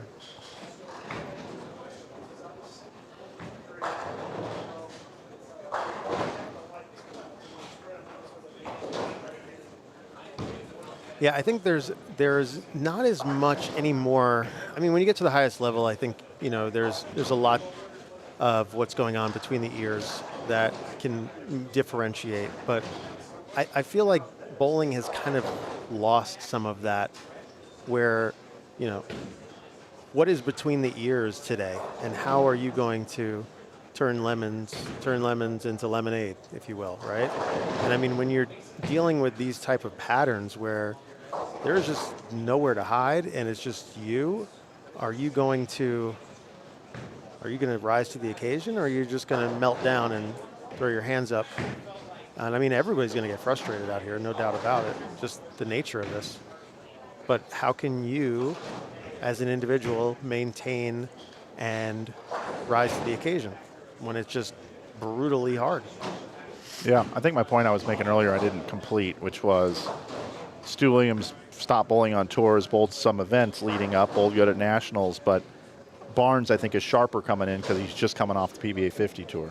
100%. I always in my career would find myself, third, fourth, fifth week of a swing was when things started to click. I mean, it would be, and not everybody's like that, but I mean, I think it's very challenging to come in cold. I don't think Stewie's coming in cold. I mean, he just bowled Lucy. I mean, he's bowling, but yeah, sure. Just in general, like Austin's just coming off a win. He's bowling well. He's hitting up pretty much every major amateur tournament that is going on this summer. So I mean, these guys, it's not really an off season. There's just there's a money-making season, and then there's another season. They're at it all year long, but I think they know that if you can get, I mean, this worked for me throughout my career. Like, if I knew I was getting better and improving in the summer, whether it was through regionals or big amateur events, I felt more confident the following season on the tour. Yeah, sure. I want to give a shout out to Michael Chavez here. Ran into him on the concourse here a little while ago, and he's like, hey, you're the guy doing the streaming. I'm like, yeah. He's like, I listened to you this morning. I'm like, oh, thanks a lot. And he's like, man, thanks for doing this. I'm like, yeah, no problem. So then he comes over here, and you had already signed a pin, and he came over and had me sign the pin. So I want to give a shout out to Mike here. He seems like a really nice guy. Yes, he is. No, Mike's great, and struggling today, but this is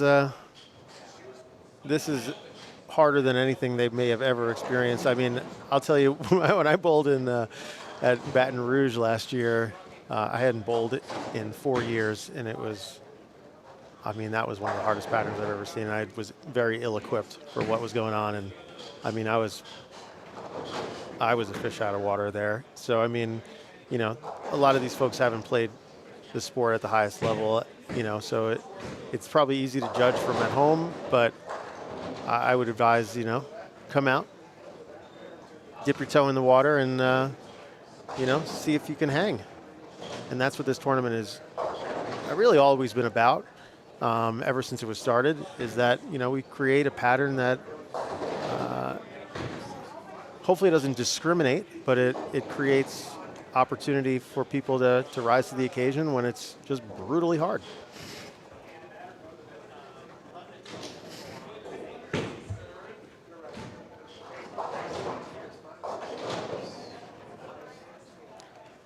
We've got, there's another local here, JD Nance. I think we'll see him tomorrow.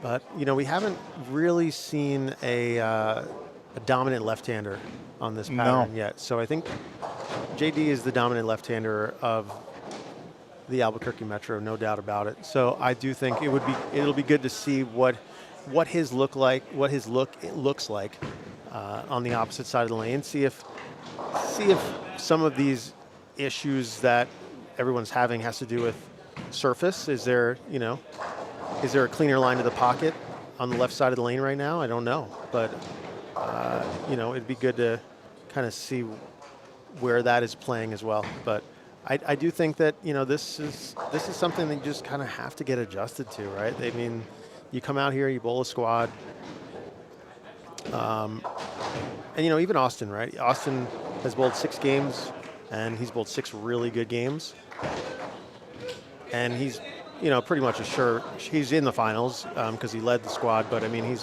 he might even be a shoo-in for a bye at this point. Yeah. But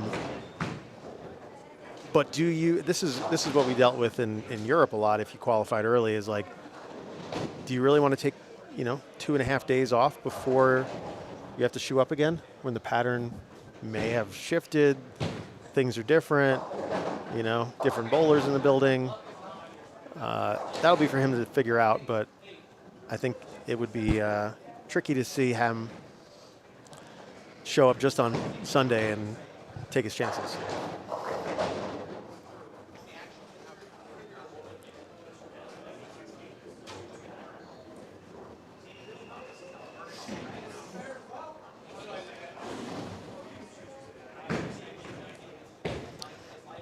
What do you think of my setup here?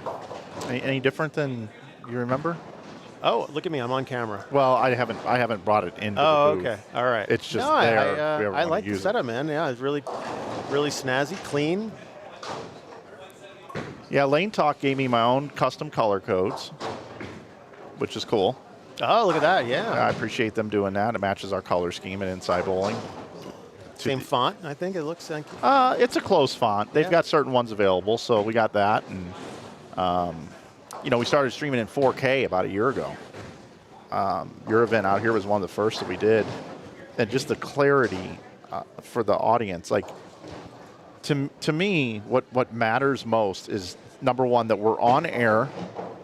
Number two, that the people at home can see the bowlers bowl as clear as possible on an OLED or on an iPhone or whatever your device is.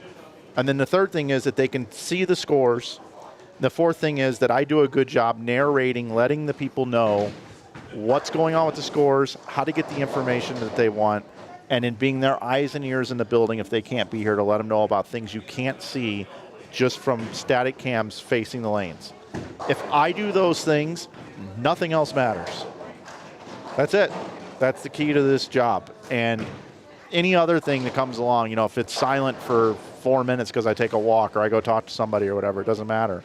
But I do feel a great sense of responsibility come Sunday when we need to put together as close to the old ABC telecast or today's CW broadcast, as close as we can get with the resources that we have to put together a really nice final product that we can then share with the world and say, this is great. We put on an event. We had a great group of people come in here to do it, and we're going to do it again next year, and here's what it's going to look like, and we hope to see you there. That's it. That's the business plan. I love it. Yeah, no, the 4K makes such a massive difference, especially for all those pro shops out there streaming us, putting it up in your shop, putting it up on the big screen. Yep. I think bowling centers, it's tough when you walk into a bowling center and there's no bowling on. You know what I mean? Like these, I spent most of my adult career trying to be one of the best bowlers in the world, and part of that recognition is just having bowling on. You know what I mean? Just having the sport playing, having people talk about it, starting the conversation. That's a big part of it, and that's exactly what Inside Bowling does. It starts the conversation, it gets people excited about bowling, gets people talking about it, You know, I hope people are around the water cooler this weekend talking about the New Mexico Open, talking about what is going on over there. Did you see that pattern? Oh my, expletive. But, you know, this is where we're at. And, you know, I mean, maybe today's squad would give somebody incentive to, there's plenty of time left, people. There's plenty of time to get here. You can hop a flight. You can get in your car. PWBA bowlers, anyone who's female is getting 8 pins a game. Anyone over 55 is getting 8 pins a game. So we are also giving out $5,000 in smart prizes, guaranteed. Yep. There has only been a few youth bowlers. They may just get $5,000 for coming in dead last. If they don't make the cut, we're still giving out $5,000 in smart money. So I would implore everyone out there, if you're listening, tell a friend. And there's still time to get here. It's Thursday. We've got squads tomorrow. We've got squads Saturday. We would love to see you. We are trying our hardest. We've got $10,000 guaranteed for first place, $1,000 last cash. And, you know, we want to bring, if you've never been to New Mexico before, it is such a beautiful state, and a lot of people love to retire here because of its natural beauty. Mild climates, you know, I think a lot of people assume it's like Arizona, but it's not hot. We're at 5,000 feet elevation, and the mornings are super, super mild and clear and cool, and it's just awesome when we're walking outside of our Airbnb and seeing a giant mountain range in front of you with, you know, road runners running by. It's such a cool scene. So yeah, if you've never been out here, you know, there's still time. Check it out. See if we can make it for this year. And, you know, if you can bowl 206 games in a row, you're going to lock yourself in the finals. Hopefully, probably with a bye. Yeah. Adrian Hare kind of getting it going here now. She's got 5 out of 7 strikes. 1 double, 1 triple. There we go.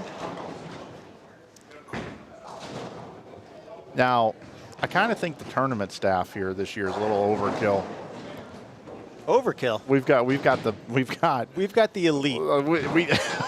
The elite. We do.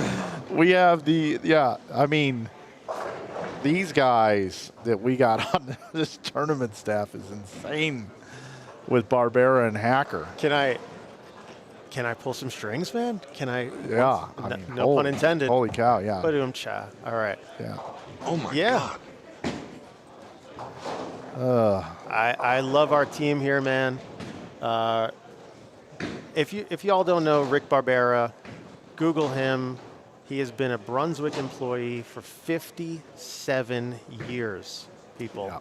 Okay? I mean, we're talking about he got his first job in a BRC center in 1969. Are you kidding me? Right? So Rick was a staple at all of our European Championship events that we bowled in, the Brunswick Euro Challenge, you know, every big event in, you know, the Ballmaster in Finland. Rick was a staple there. Anything Brunswick sponsored, it was his responsibility to make sure that the scores were going in, the scores were connected to our online systems, and everything was functioning properly from Brunswick's perspective. So we're so lucky to have him here. And then, you know, our little team from last year is back. Myself, Mike here in the booth, and Dennis Hacker. That's it. Current USBC sitting president. So anything to do with rules and strings and equipment, he is up on it, and he's facilitating everything so that I can just shake hands and kiss babies and talk to you, Mike. It's perfect. Here's our standings after 4 games. Klumpkin goes to the lead, back-to-back 212 games. He's at 792. Scott Ashley in second at 750, followed by Scott Wiley at 736, then Zach Harvey at 735, then you got Antonio Lopez at 722, followed by Robert Lawrence, Mitch Schatz, Adrian Hare, Cristobal Quintana, and Charles Bostic, and so on.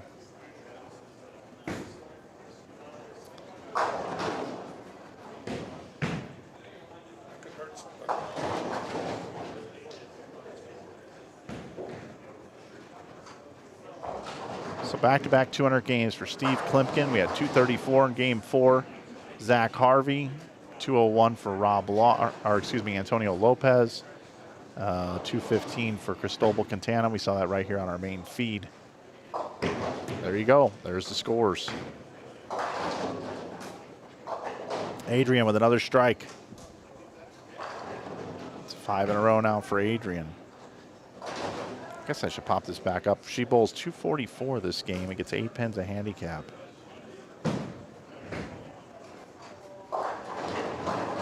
Make a little run here.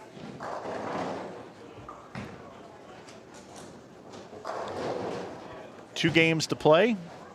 Glad you're with us here on Inside Bowling for afternoon bowling. Let me know where you're watching from.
Got a little Nevada checking in.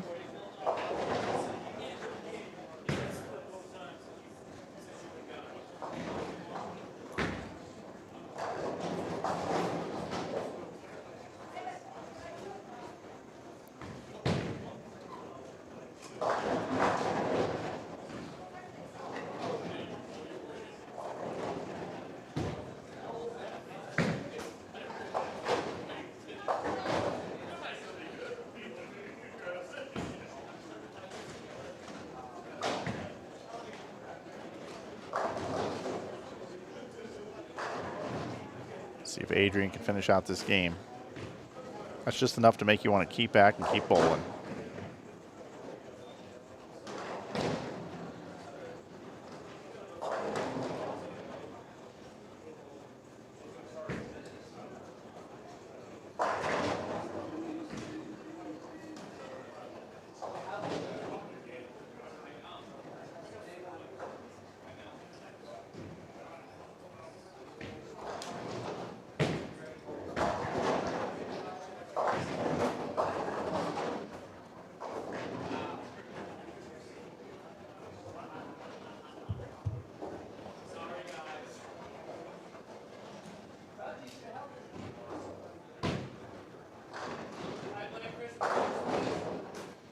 Shot on 21 was really good by Jacob Gill.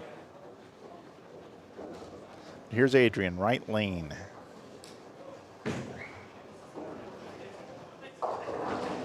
Comes in high for 610. Good run. Could be in the 220s, can still bowl 222.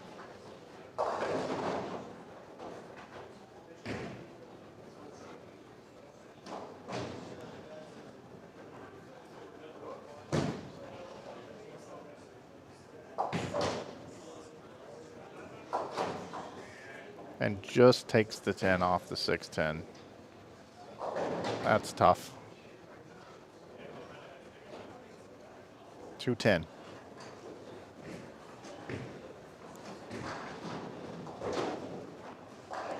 One game to play here.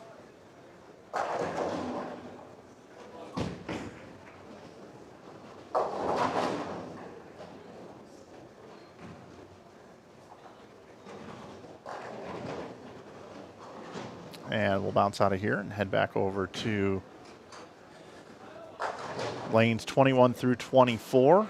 Andrew Worker, Brandon Brown, Jacob Gill, Robert Lawrence, Cristobal Quintana, Robert Young, John Aravallo, and Aaron Johnson.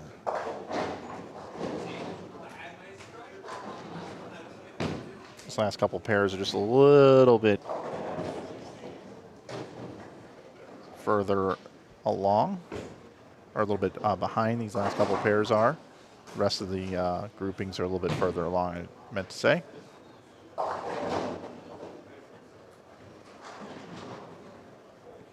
Folks, I'll be right back with game number 6 here in just a moment. I'll be right back here on Inside Bowling here on YouTube. Glad you're with us watching the 2026 New Mexico Open.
All right, everybody, welcome back to continuing coverage, 2026 New Mexico Open. Game 5 just wrapping up. Game 6 is underway across the building. We'll go all the way down.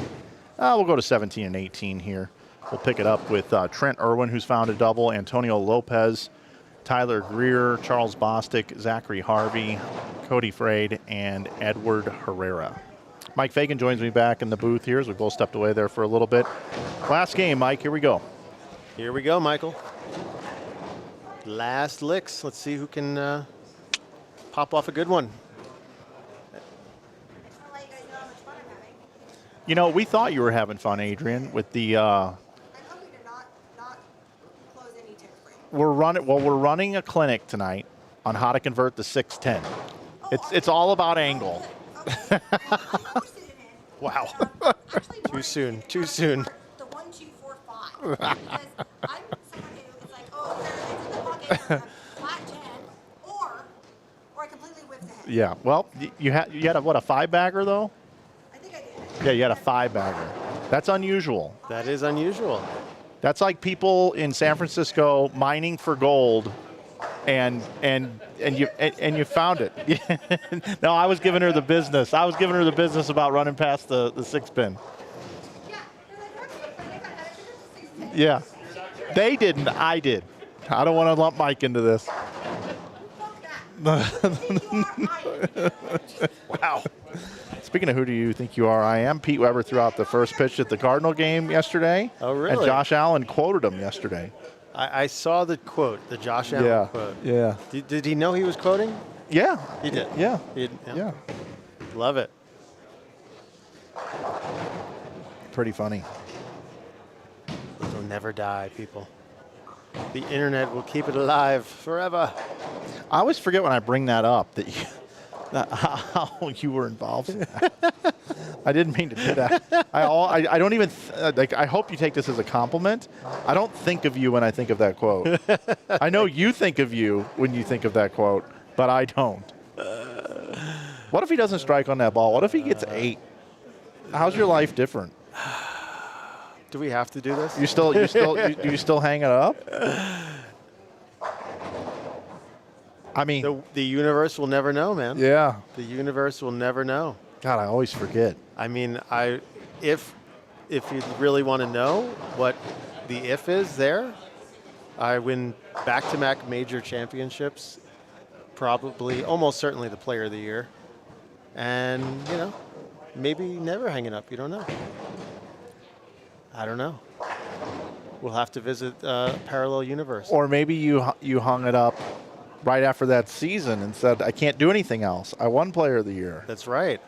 Maybe I was the one who said, who do you think you are? Yeah, that's right. The bad news is I lost. The good news is I got to do this a few more years. I used to love watching Quantum Leap as a kid. Just go into parallel universes. You said parallel universe twice. I can't help but think of the Red Hot Chili Peppers song from the Californication album. I'm going to say I was delivering pizzas for emos. I was working like 3 jobs. I'm going to say this is 1999. 1999, parallel universe, Red Hot Chili Peppers release date. What did I say, 99? Took me forever to get there. I think it's after that. June 8th, 1999. Wow, look at you. Got another winner there. It's so crazy. I can tie back music to what I was doing at that time of my life. I was working 3 jobs. I was working at the bowling center. I was working at Emo's Pizza, delivering pizzas. I was working at Oshman Sporting Goods.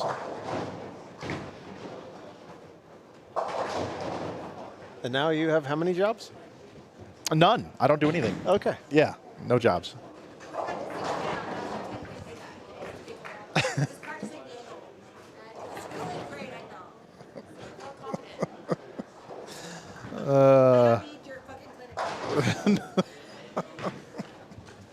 Got live mics over here, people. We do. People do it with my mind. Who knows what that's going to be? I mean, there is for sure stuff that should be. It's not. We'll bleep. We got bleep capabilities. You're good. We had Adrian Hare mic'd up this squad Oh, wow. with a lapel mic, so we're gonna get some juicy content. It's great.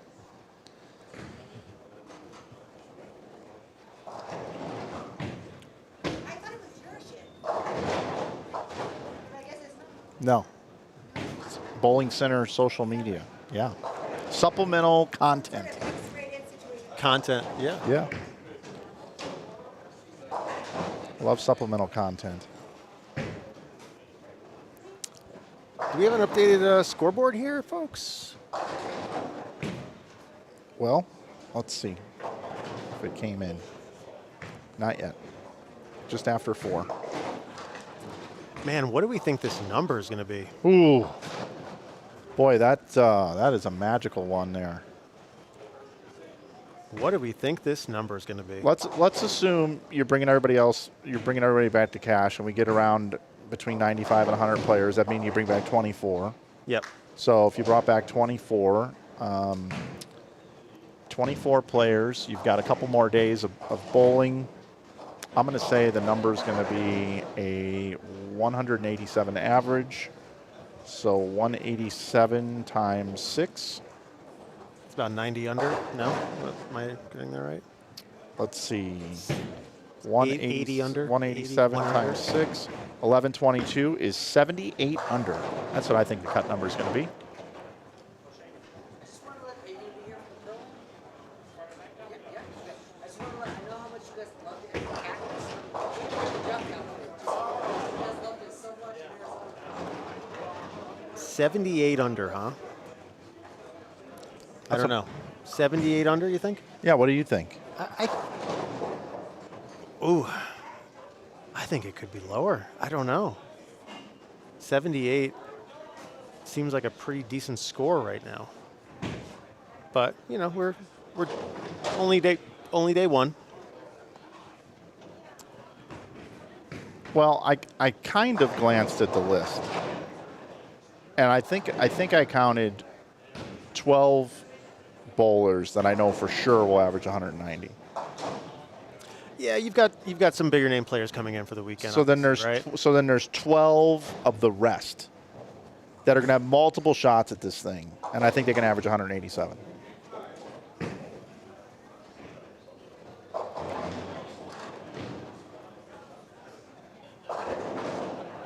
It's early though. It's early. I mean, it's early, but man, it is really hard to get the ball to go through the pins the right way. It really is. I'd like to see you go out and pace. I was actually considering that. Were you really? I was. I said it on the air earlier. I have one ball. I would love to see you pace. Yeah? Yeah, I would. I would do it. I would do it for the fans. I think it would be fun. I really do. Tomorrow morning we may have, a smaller squad where we'd have a potential where we would rather do, twos instead of having one pair with 3 or something. Yeah. I would volunteer as tribute.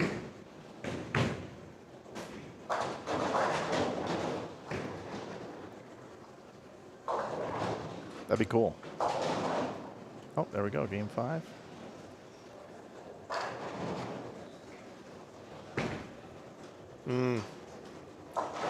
All right, here we go. We're going to wrap up the squad here. 17 through 20. I'm going to change this camera real quick.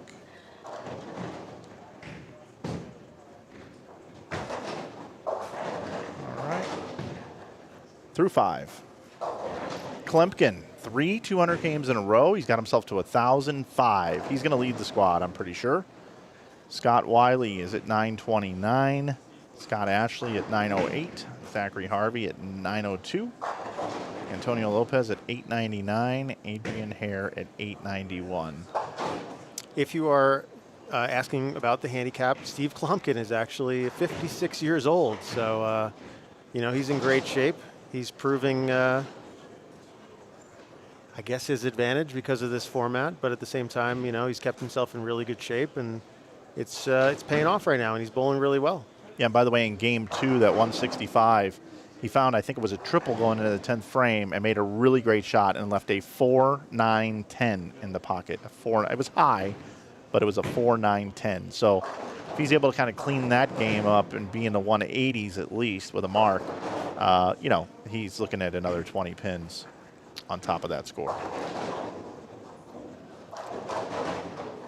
He also started with the wrong ball. He started with a concept, and I didn't think it looked very good. It wasn't strong enough for him. He needed more motor. Compare that to Austin Grammer, who earlier this morning bowled every game over 200, and he used a Zero Mercy solid with a lot of surface on it. That's the B7 brands or B6 brands, I believe they call it now, without Columbia 300 in there. That's their most hooking ball. That's their big oil monster across all the brands. Yeah, like we talked about earlier, I mean, getting the ball started, getting it to hook in the first 20, 15 feet, really, and kind of set up so that it doesn't over hydroplane, that's going to be the key. So I do think big ASIMs, I don't have a big ASIM. I have one old ball. So if I do pace, it will be ugly, but I think that is the right choice of equipment here. I mean, we can surface that thing up, or oh yeah, we can get you a ball drilled. I mean, dude, we could do a lot of things here, just so you can pace and set a score that doesn't matter. I mean, I can go in brackets, right? No, I'm kidding. We might need some to fill them up. We haven't had a bracket yet, but smaller squads will do that, and locals.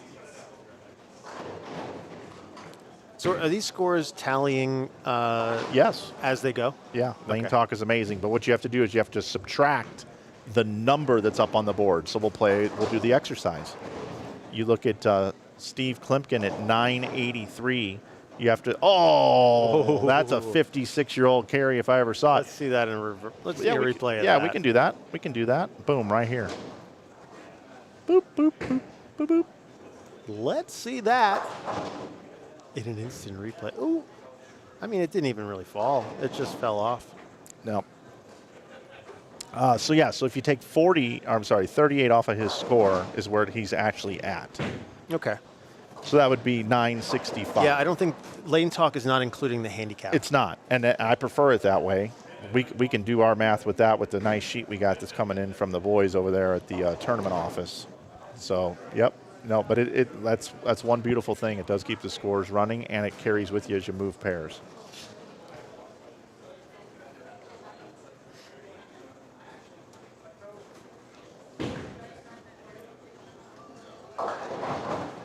Very respectable. Absolutely. Really turned it on the last 3 games. 3 200s in a row on this type of pattern. We're grinding here, people.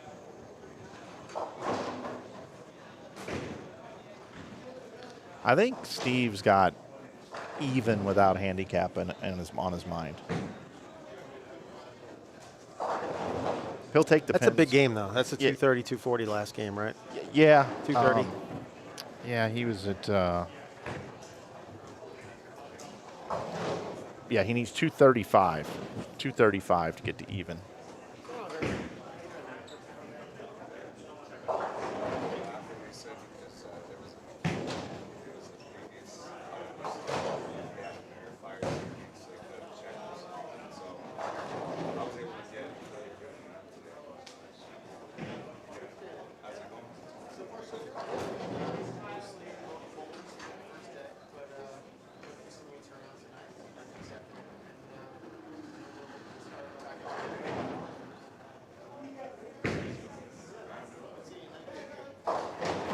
How's it going, man? You want to sit in at all during the tournament? I won't be able to. I have a Okay. Okay. Will you be more than willing? We'd be more than willing to have you stop in if you wanted to. That goes for future years. Okay. Yep. All right. Cool. Thanks. That's our man from. That's our man from the city of Rio Rancho. Yeah. Visit Rio Rancho. One of our sponsors this week. Come on out to the many different restaurants and hotels, and actually there's a very, very big event in Rio Rancho coming up in about 5 weeks' time, and that's called the Balloon Fiesta. roughly 1 million people will converge on Rio Rancho, New Mexico, and really take part in the biggest balloon festival in the world. Wow. It's really quite the sight to see. We're excited to kind of have our little claim to fame there. And, Rio Rancho is just kind of a cool little suburb, kind of a sleepy suburb, a little bit of Albuquerque, but a lot of really pretty sights here, a lot of cool golf, and some actual on the fairgrounds there where they do the balloon fiesta. You'll get some concerts, and you'll get some festivals going, music festivals and such. So we can pack them in here once in a while. Several major films over the years have been filmed here in Rio Rancho. Logan, Crash, Fright Night, Arizona, The After, and part of Breaking Bad and Better Call Saul were filmed here. Well, of course. In Plain Sight and Wildfire as well. For those of you not Breaking Bad or Better Call Saul fans, highly recommend it. One of the first trips out here, I think when I bowled out here 2014, the one time I bowled the New Mexico Open as a competitor, Adrian Hare took us on a little Breaking Bad tour. It was pretty cool. We got to see all the sights from the show. Really? Yeah. If you've ever gone on that tour, it is kind of a spectacle, because there's this. So the Breaking Bad house in Albuquerque has been owned by the same family, as far as I know, for like 30 or 40 years, and they rented it from them to film the show. Now, the show obviously made that house so infamous that people want to come see it. It's a tourist attraction, and we did that one day. Man, I'll never forget this. I don't know if she's still out there, but the woman who owns the property would sit outside in a lawn chair, and they would actually have tape in front of the property so that tourists couldn't go up on the driveway or anything like that. And I said to her when I walked up, I was just like, oh, we're just big fans of the show, and we're just checking it out. And she said to me, you and everybody else. Really? Yeah. And then I talked to some other people. I came across some other people who had done the same thing, and they're like, oh, yeah, did you have any interaction with the homeowner? Yeah. So, and, there's also a famous car wash in the show that we drove by. When you get out of the airport and you're driving on the 25 interstate, you'll see the Crossroads Motel, where there was a lot of famous scenes there as well. So, yeah, New Mexico is kind of got a little film industry. It's got its hooks in Hollywood. Yeah, I'm checking that out over Rio Rancho, or visit riorancho.com, or .org, excuse me. I'm looking here. There's some, I'm looking at the whole state actually right now. It's the most recent stuff. Man, there's a lot of things on this list. It's a bunch of stuff. Yeah, any old westerns. I think there's a lot of old westerns. They do a lot of credits here, tax credits, to encourage people to come film here. Oppenheimer, part of Oppenheimer was filmed here.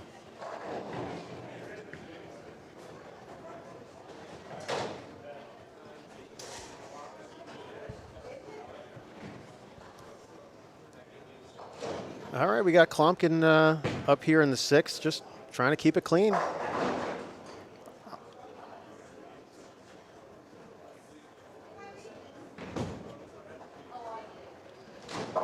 Wow, did I just jinx him? That was horrible. Okay, whatever you think, brother. You're the boss. Wow. Maybe we can Not come a back. cloud in the sky except over my head. We'll come back to Steve. We'll go over here where we've got a little more bowling. A little Rob Law finishing out. Rob Law. Yep. Love it. Adrian Hare. Says it right on his jersey. He goes by Rob Law now.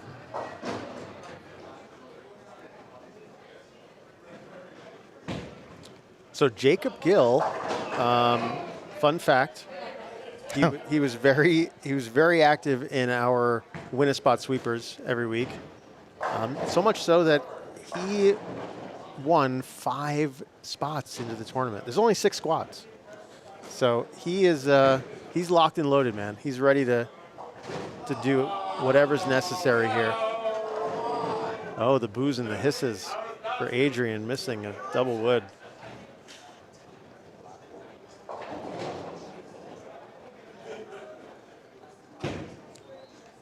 Man, this whole film thing's got me going down a deep hole here. One of my favorite TV shows ever is Stranger Things, and there are some filming locations here in Albuquerque. Where's Los Lunas? Somewhere around here? A little further south, yeah.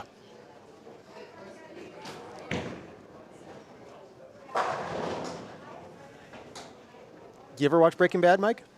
You know, that one and oh gosh, Breaking Bad. Better Call Saul. Yeah, kind of have to watch. There's another one that I'm missing that I just didn't get into them because I was too busy at the time. Kim watched them all.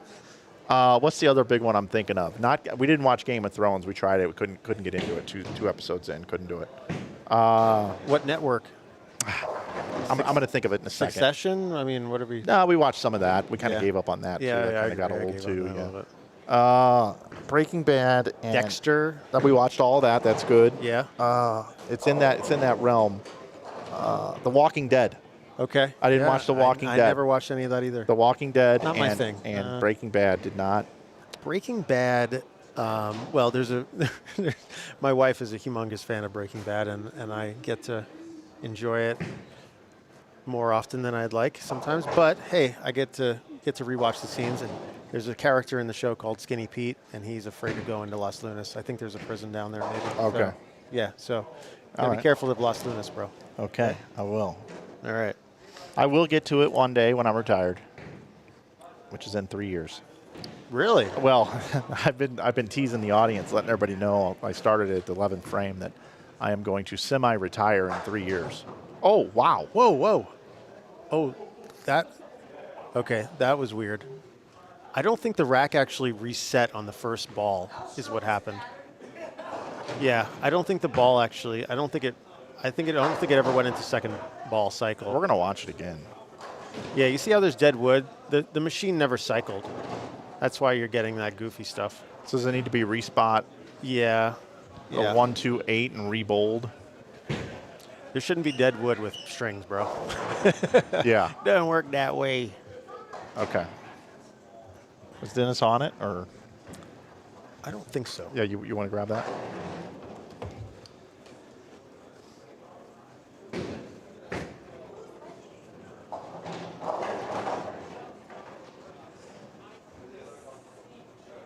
We're going to have him reshoot that 1, 2, 8.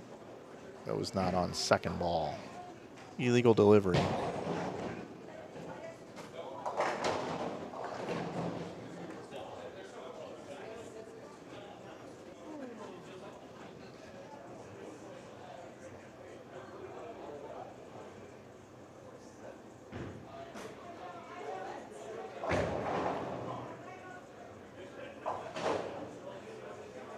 Unusual circumstance.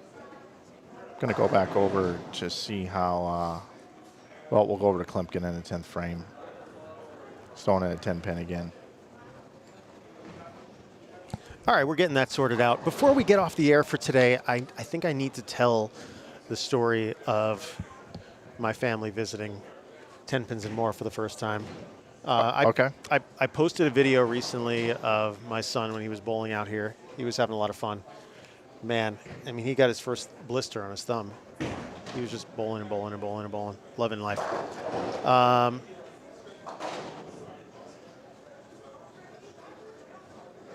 Oh boy. Okay. I got something I need to handle, but I'll be back to tell that story. Okay.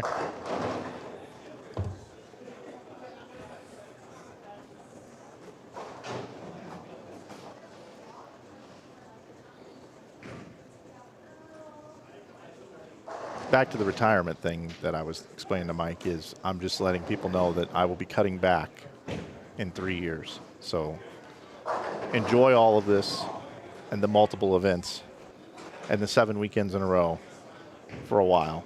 But I am looking for help. I'm looking for people to take the brand out on the road so I don't have to do it quite as much, but I will not be done. I will not be done. It's not what I'm saying. I'm not retiring. That's why the word semi is so important in front of it. Semi-retiring. Cutting back.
Mike's back. All right. I'm back. All right. We'll hear the last couple frames, but do we want to wait till tomorrow on the kiddo story? No, we got it. yeah. All right. Yeah. I mean, all right.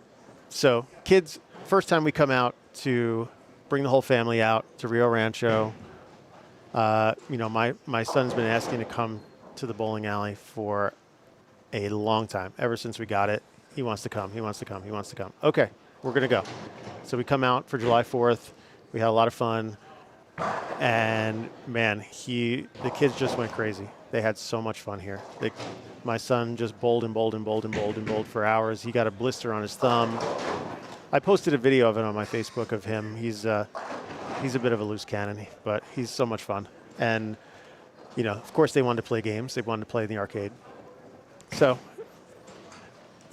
where else can you spoil your kids? Well, you can give them unlimited arcade cards. Yeah. So, I was spoiling them, and they were just they would run through $50 in like 10 minutes. Oh yeah. It was just senseless. I mean, my daughter wasn't even looking at what she was doing. She's just like swipe, button, swipe, button, swipe, button, and the money's gone. And I'm like, okay, all right, we'll load it up again. I mean, so much so that she was like cleaning out our claw games. I mean, she had 10 rubber duckies, 5 of the giant duckies, so much candy, all this other stuff, like stuffed animals galore. And you know what? I was like, oh, it's fine. You know what? We'll absorb it, and I'll just get to spoil them a little bit. I was like, as long as they don't win the fantastic prize. I'm like, that one's a game of skill anyway, so there's probably no way that they can win it. Oh boy. And that day, we had a giant Stitch from the movie Lilo and Stitch. Okay. And it's about as big as my daughter probably. And I'm like, they'll never win that. But they were trying to like cut the rope and get it to play. And this is my daughter doing it, and she could barely see what's going on up there anyway. So I was. I'm going to bring it into here for the remainder of the story since there's no more bowling. Steve finishes with 191. And you know what? Sure enough, what happens? My son goes over and plays the game one time, and boom, wins. And we flew. So it was like, how are you going to get it home? This thing is massive. It needs its own airplane seat. And like, how am I going to tell my 5-year-old daughter, like, no, you can't have that? Yeah. So we took it home. It's in her room now. How'd you get it home? I mean, we just tucked it under, and thankfully, airline didn't give us a problem. Just tucked it under our arm and carried it around. Wow. But yeah, the giant Lilo and Stitch. Yeah, and it's in that machine where you got to time it or whatever, right? Perfectly, and then it kind of comes, and then you got to like get it to stop at the right second, and then cut the rope. But yeah, it's hard. It's hard to win that. We've had a couple people come in who are like experts, and they came and like cleaned us out, and we're just like, we almost be like a pit boss, like, you're not invited in our casino anymore. Wow, like they can time it that well. They cleaned us out of like the giant stuffies, which are expensive. Yeah, they're not cheap. But anyway, there's a spinning basketball game where you got to like hit the button, and then it like you can put the basketball up onto this middle thing, and then it like stops on there, and if so, you win the basketball. Went to Dave & Buster's with my buddy Mike and his son, and Mike has an addictive personality, and like I tried it a couple times, I couldn't do it. His son tried it a couple times, got real close. Mike walks up first time, gets it, and then like he's like, oh, I can get. Mike, you want one? I'm like, okay. And then like, I didn't get it that time, but it was really close. I didn't get it that time, it was really close. Anyway, they went back for like 3 weeks in a row to Dave & Buster's, and they came home with 7 or 8 basketballs every week. No way. On like $20. So it happened. They found the loophole. Yeah. Well, hey, but the kids had a lot of fun, man. Thanks for joining us all today. I really appreciate it, everybody, and we had a good time.